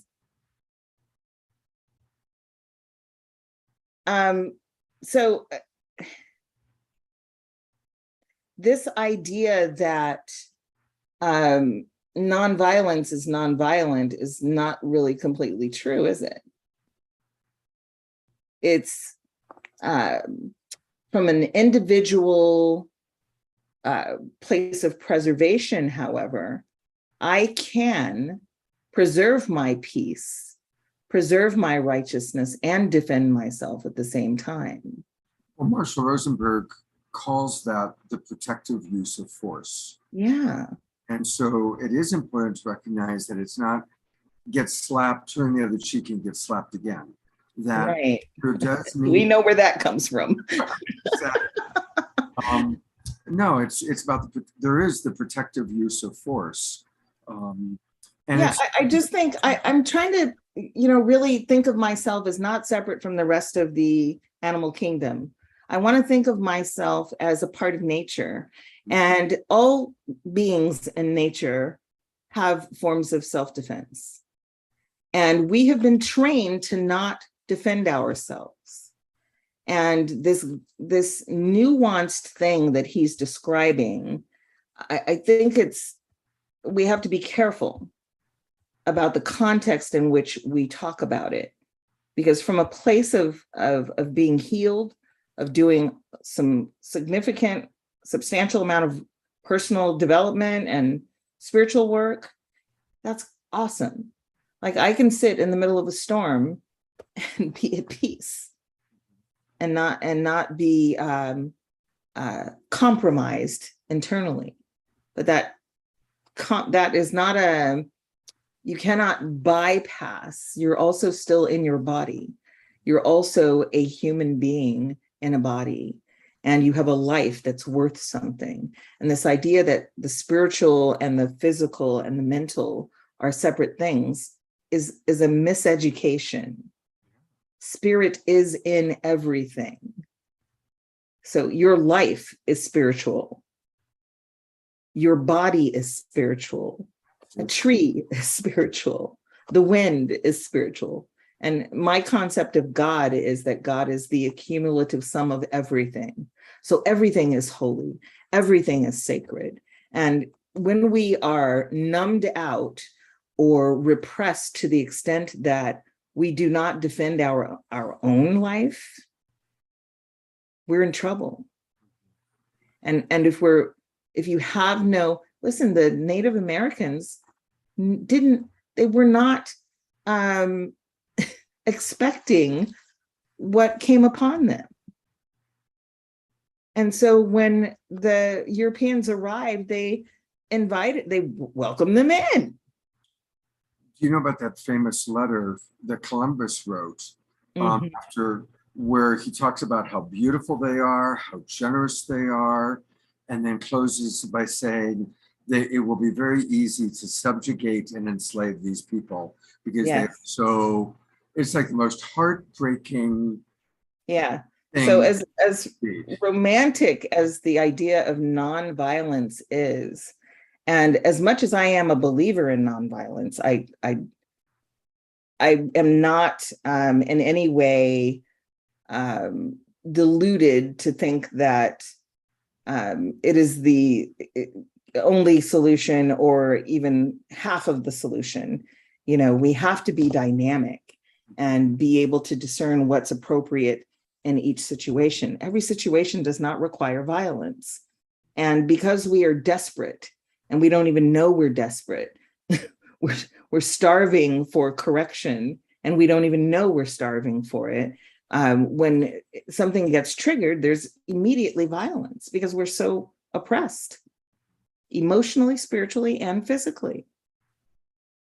So, kind of the question that I asked him, I want to ask you, do you believe that ultimately we have to be able to achieve some form of oneness, whether it's from a spiritual level or an intellectual level, that when I look at you, I don't just see a Black woman, but I do see my sister, and that I do recognize that your needs are just as important as my needs. And it's not just an intellectual idea, but something that I've truly embraced as a consciousness. Yeah, this is why I talk about the spirit not being separate from the physical plane.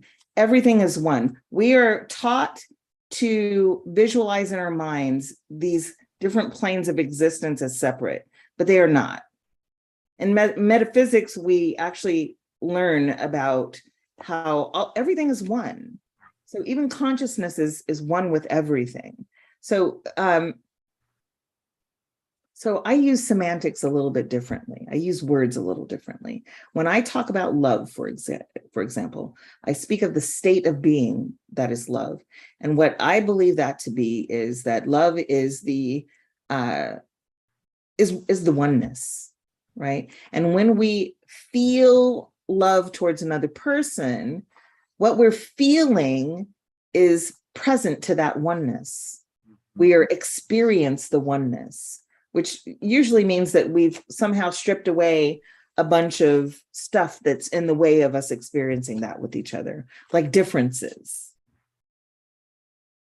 And that doesn't mean that the differences aren't there. Like, I know that we're one. Also, study a little bit of physics. I mean, science will teach you that everything is one. There's a conundrum there. There's a paradox that everything has a little bit of space between it. You know, every particle of anything has a little bit of space between it, but everything is also touching. Both are true at the same time. We are all connected. Cause and effect is a law of nature. So there is no separation. We are all connected. And by the way, we have the ability to see ourselves as individuals.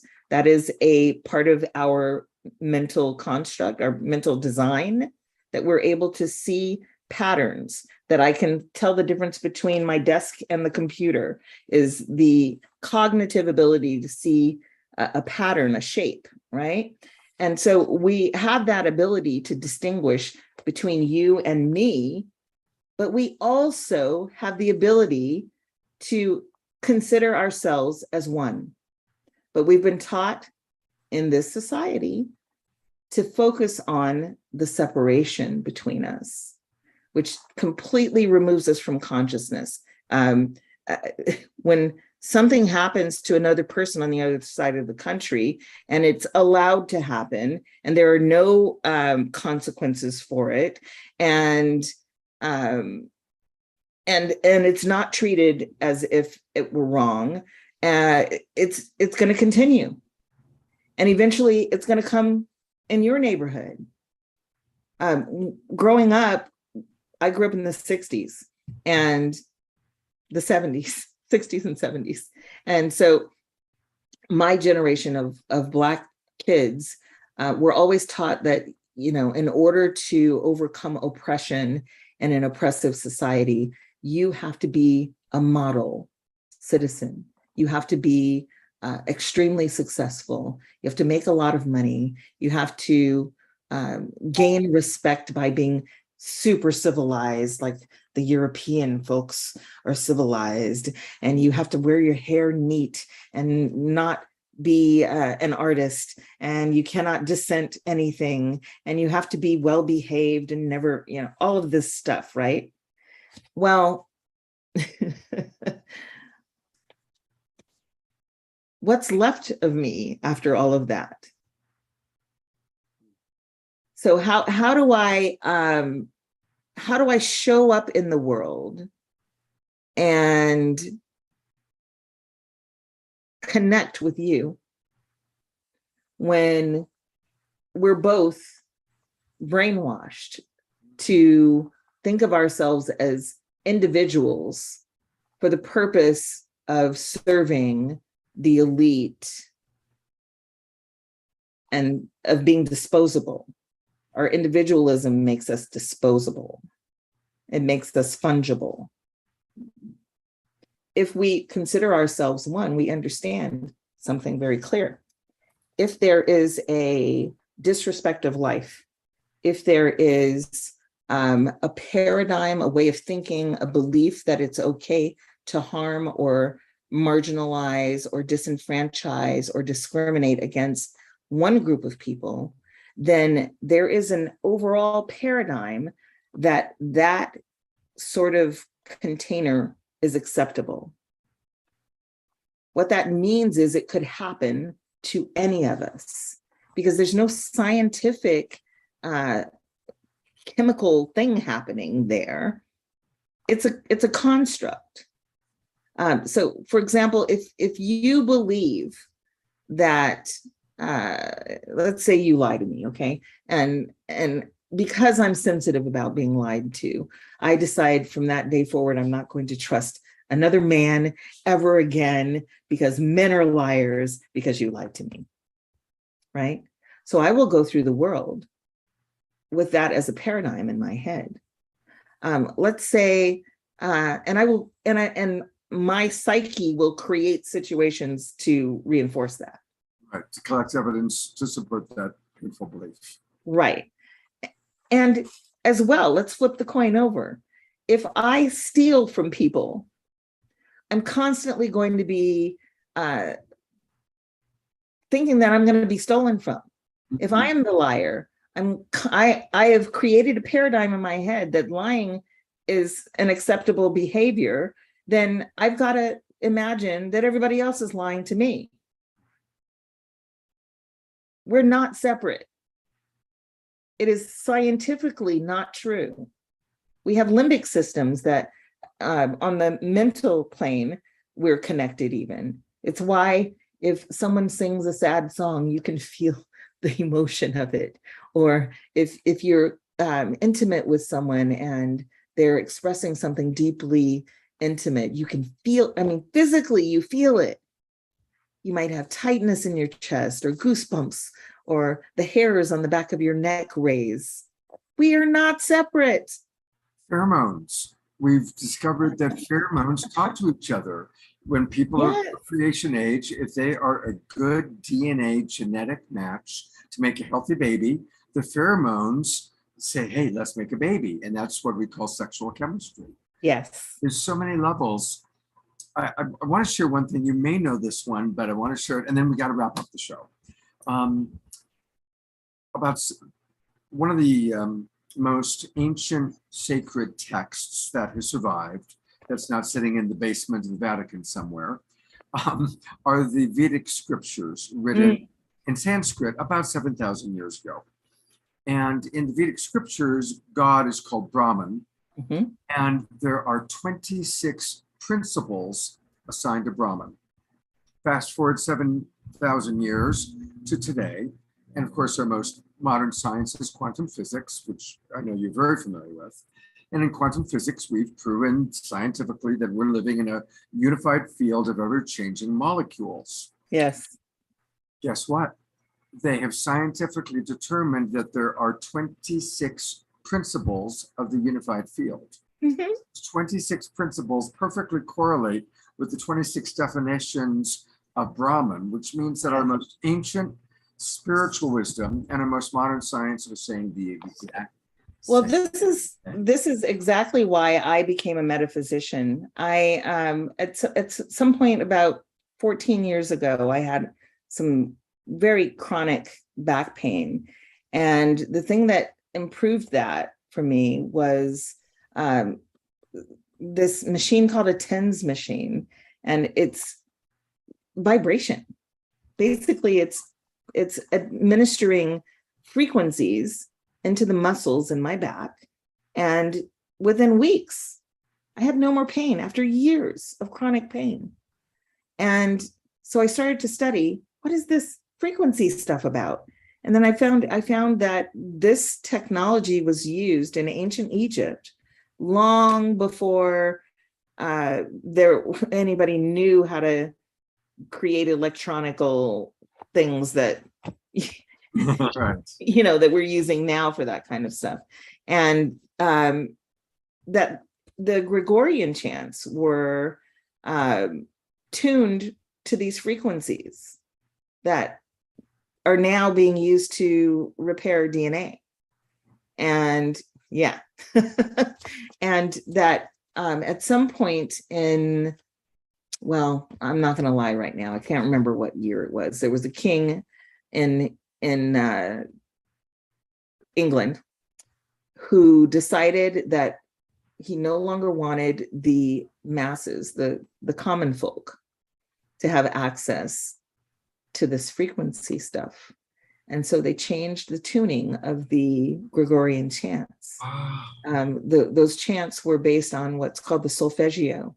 And the solfeggio is a scale that y'all might recognize as do, re, mi, fa, sol, la, ti, do. Well, each of those syllables is the first syllable in a line of a hymn from the Catholic Church from back in the day. And they changed the tuning so that you and I would not be able to use that medicine on our own. We'd have to depend on the church for that. And all Western instruments from that day forward were tuned off from those frequencies. So you have to either use Eastern instruments or some kind of technology to create music using those healing frequencies now. I noticed that our beloved brother Omashar, who is going to play a closing song for us, put that into the chat box about Cervagio. So yeah. All right, we could go for hours. And I want to acknowledge all the wonderful dialogue going on in the chat box. I will save the chat for you and send it to you, Brig. Oh, awesome. And yeah, I can't read and talk at the same time, y'all. I apologize, but I really will send it to you. There's beautiful things. And let's talk about your work. So again, I put it in the chat box a couple times. Those of you watching on Facebook, go to the Remember Institute, rememberinstitute.com. Here where it says menu, click courses, and please tell us, you've got 2 courses that I want you to tell us. Let's start with the Heal Thyself course. Yeah, so Heal Thyself is the course that we were speaking about, where we talk about, it's actually called Heal Thyself Transformative Initiation for People Racialized as White. And it's a 6-week course. It's highly demanding. There's reading to do, there's videos to watch, and then there's discussions. We also have a couple of group activities that help people to identify their bias and also to identify their conflict resolution style. We're trying to cover as much as we can in this one course so that people feel equipped enough to begin a journey that transforms themselves, their lifestyle and everything. So that's Heal Thyself. That's the course that Trish first took. Yes. And she's not the same human being. I mean, I knew her before and after, and we were spending a lot of time around the time that she was taking that course. She couldn't talk about anything else. She couldn't think about anything else. It so changed and rewired her brain, and she's a different human being, and her whole focus in life has changed because of that course. And So- we've put about, I would say, probably 350 people through that course at this point. And we have seen people make really dramatic changes. And earlier you made a comment about, are you willing to risk your life? What are you willing to die for? What are you willing to sacrifice? And we've seen people take this course and then make really powerful changes in their lives and using their privilege to help others in ways that actually all of a sudden they realize that, oh, this is how I actually find satisfaction for myself, is by relinquishing some of that comfort and getting in the trenches to help others who are being discarded. So that's Heal Thyself. We also, once you take that course, you are invited to our alumni community, and the alumni community, they're working on all kinds of projects in their local areas. And we have a discussion group on Facebook where people can ask questions if they are having some sort of conflict or challenge with having these conversations. And we also keep an archive of media and book recommendations and things like that for our alumni. And then we have the holistic business practices for people who've taken the Heal Thyself course. If you have a business of your own, you can take the holistic business practices course, which is another layer of disruption or dismantling racism. But the other course that I wanted to highlight would be the Initiate's Path. This is a 3-year-long program broken down into 3 separate phases. And this is foundational. Everything that I do is based on the teachings that I'm teaching in this particular path. Initiate's Path teaches Hermeticism. We cover the Course in Miracles. We read the Kabbalion. We are studying Franz Bardon's Hermetic alchemy and initiation. We study the Quadrivium, which is the 4 basic liberal arts of number, geometry, language. What's the other one? And music. It's a very in-depth, it's sort of like wizard school, but it's not at all like wizard school because I'm not a wizard, and it's more rooted in African tradition. The Kabbalion is a book of 7 principles that are based on principles authored by Thoth, who was one of the ancient fathers of the scribes of Egypt. And most of our science and philosophy is based on those 7 principles. So we are teaching this so that people have access to this information that this particular British king didn't want people to have. And so we are giving it back to the people. It is actually available to anyone, but in this form, the way that we're doing it is in a class, in a group where people can study and explore together and then put things into practice. It is fantastic. I'm really enjoying it myself.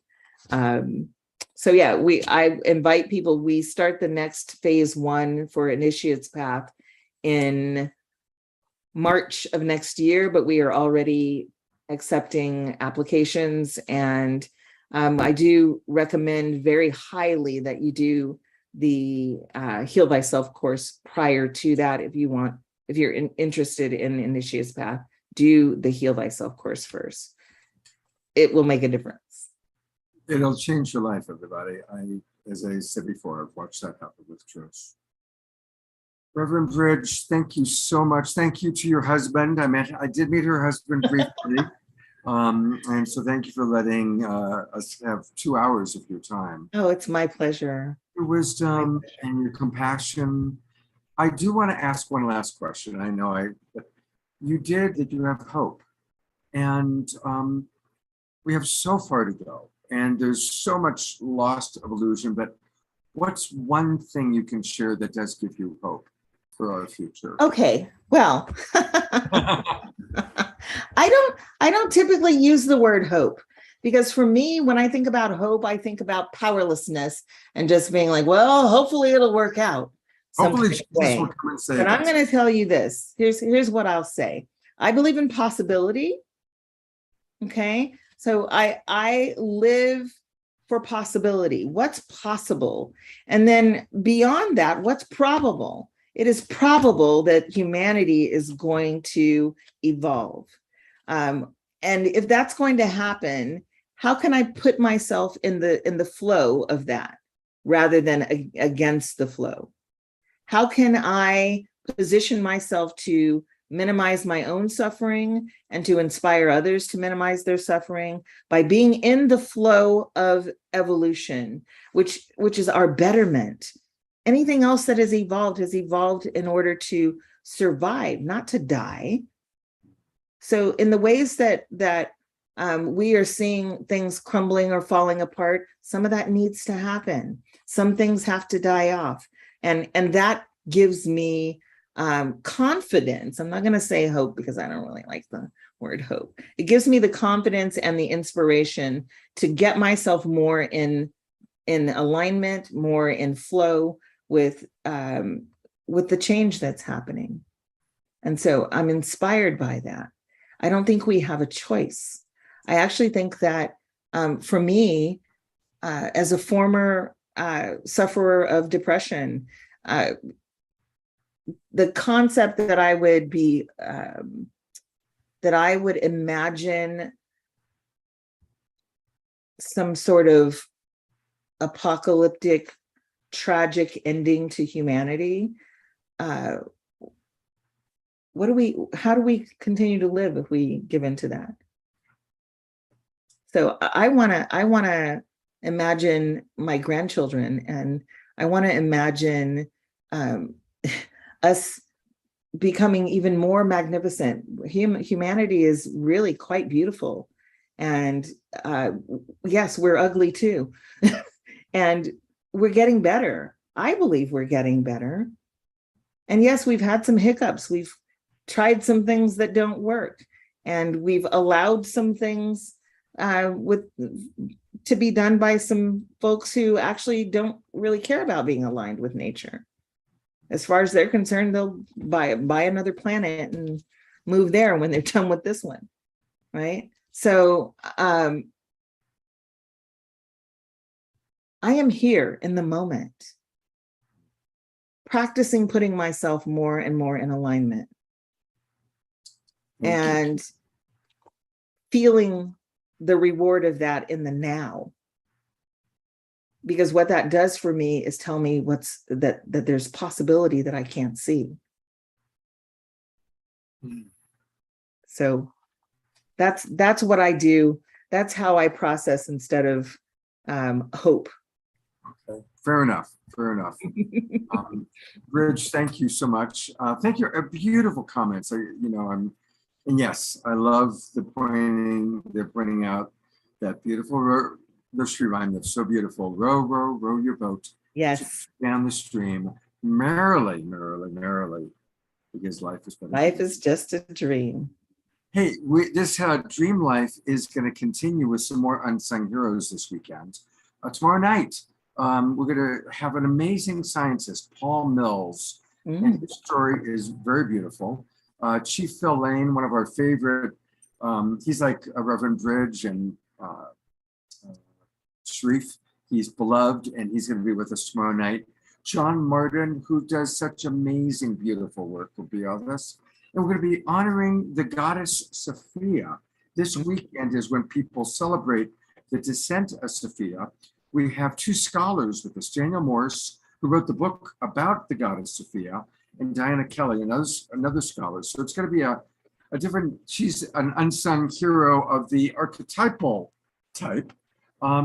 That's very important work, y'all. That's the other thing I did not mention is it's important for people racialized as white to study pre-Roman traditions of the tribes of Europe. Europe has indigenous tribes. A beautiful show all about the Black Lilith. That was really fascinating. So we're doing our best to get that into the awakening world. Beautiful. Then finally on Sunday morning, we're going down to Ecuador, at least via Zoom, Sri and Kira Ra, and they have built this incredible pyramid.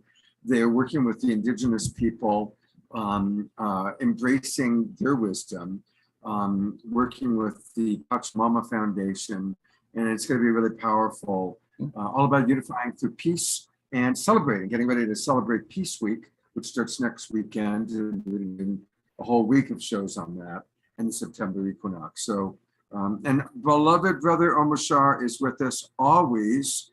And thank you, Omashar, for staying with us, because we love to begin and end our shows with his music. Okay. Omashar, what stands out for you tonight? Holy smoke, Reverend Bridge, thank you so much. It's like the words that you put out there are just burning through my consciousness. It's just a light. I take the words and it just kind of stimulates places in me where I've had resistance, actually.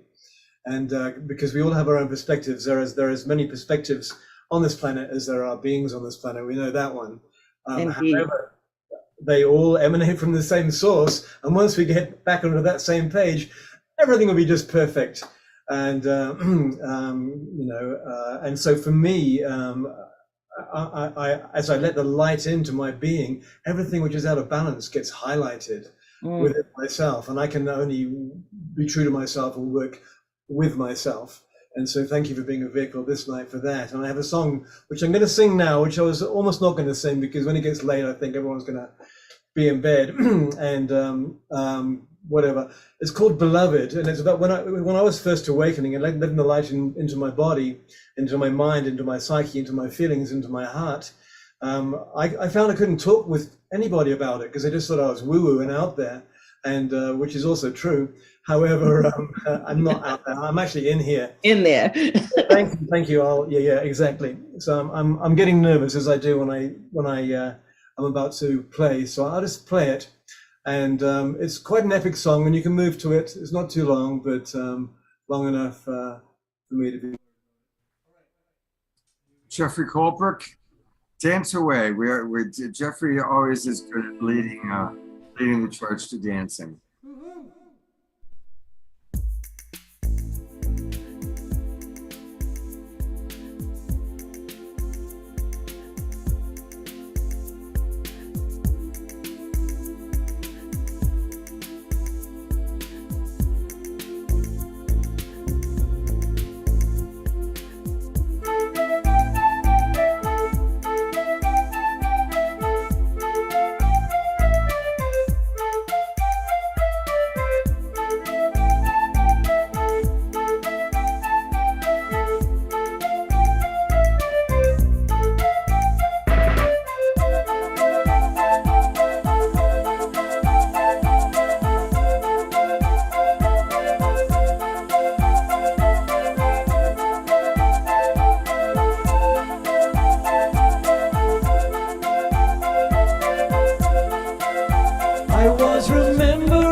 Your breath upon the wind, and you touch me in those places that I fear. I hear you running through my veins, laughing as you go. You fill me with your life, you fill me with your love, and you lift me up to see your face. Beloved,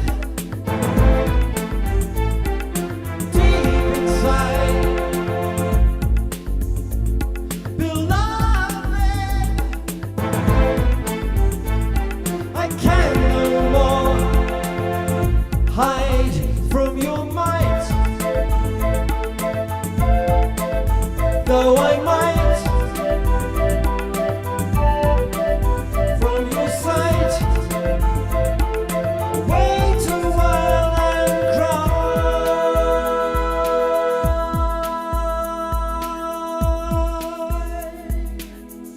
for all those yesterdays that passed away like the clouds that made me what I am today.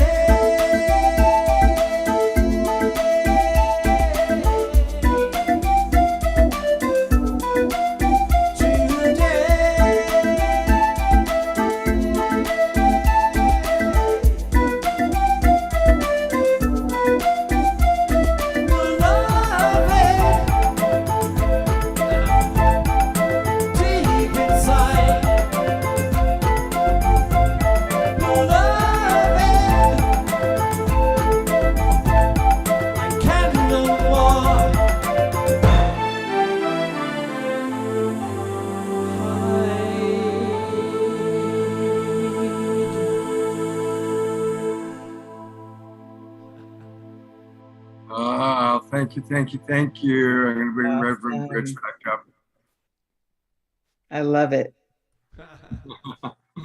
That's a trip to play too, because I'm in a house now and everyone's asleep and I'm spouting out this song, expecting the neighbors to knock on the door and go, "Shut up!" Anyway, Even my dog, Kurt was coming over and she came up and said, "Okay, Dad, I want to be up there too." So. Oh. All right. Well, thank you again, Reverend Bridge, for giving us so much beautiful wisdom. Well, it's my pleasure always to come and share some time with you, time and space, and get to know some of your friends and have them get to know me a little bit. It's nice to be here always. So thank you for inviting me. Absolutely. I will send you the chat because you'll appreciate all the comments coming Very in. cool. Thank you. And I sure Y'all hope can find me, by the way, on Facebook as well. Okay. And yeah, if you want more. Are you under Reverend Bridge Feltus or Bridge Feltus? Just Bridge Feltus, Brigfeltus. Yeah, let me find it. I'll find it real quickly. And that way I can show it to people. Here we go. There you are. We're friends on Facebook. Of course we are. All right, here we go. There we go. So everybody, you can find her on Facebook. Yes, I'm constantly posting things from the news and my take on things happening in the world. So it's a good place to kind of get a feeling for my perspective and how I'm teaching just by following me on Facebook. Well, thank you for a beautiful, beautiful start to our incredible Unsung Heroes series. Everybody join us tomorrow night. John Martin, Chief Phil Lane, Paul Mills, Music with Omashar, and Jamishka. The band Jamishka is going to be back with us, and they're great. Yeah, awesome. And then, of course, on Sunday, going down to Ecuador. Have a wonderful, wonderful weekend, everybody. Hope to see you tomorrow night. And thank you again, Reverend Bridge, for your beautiful work. Blessings, everyone.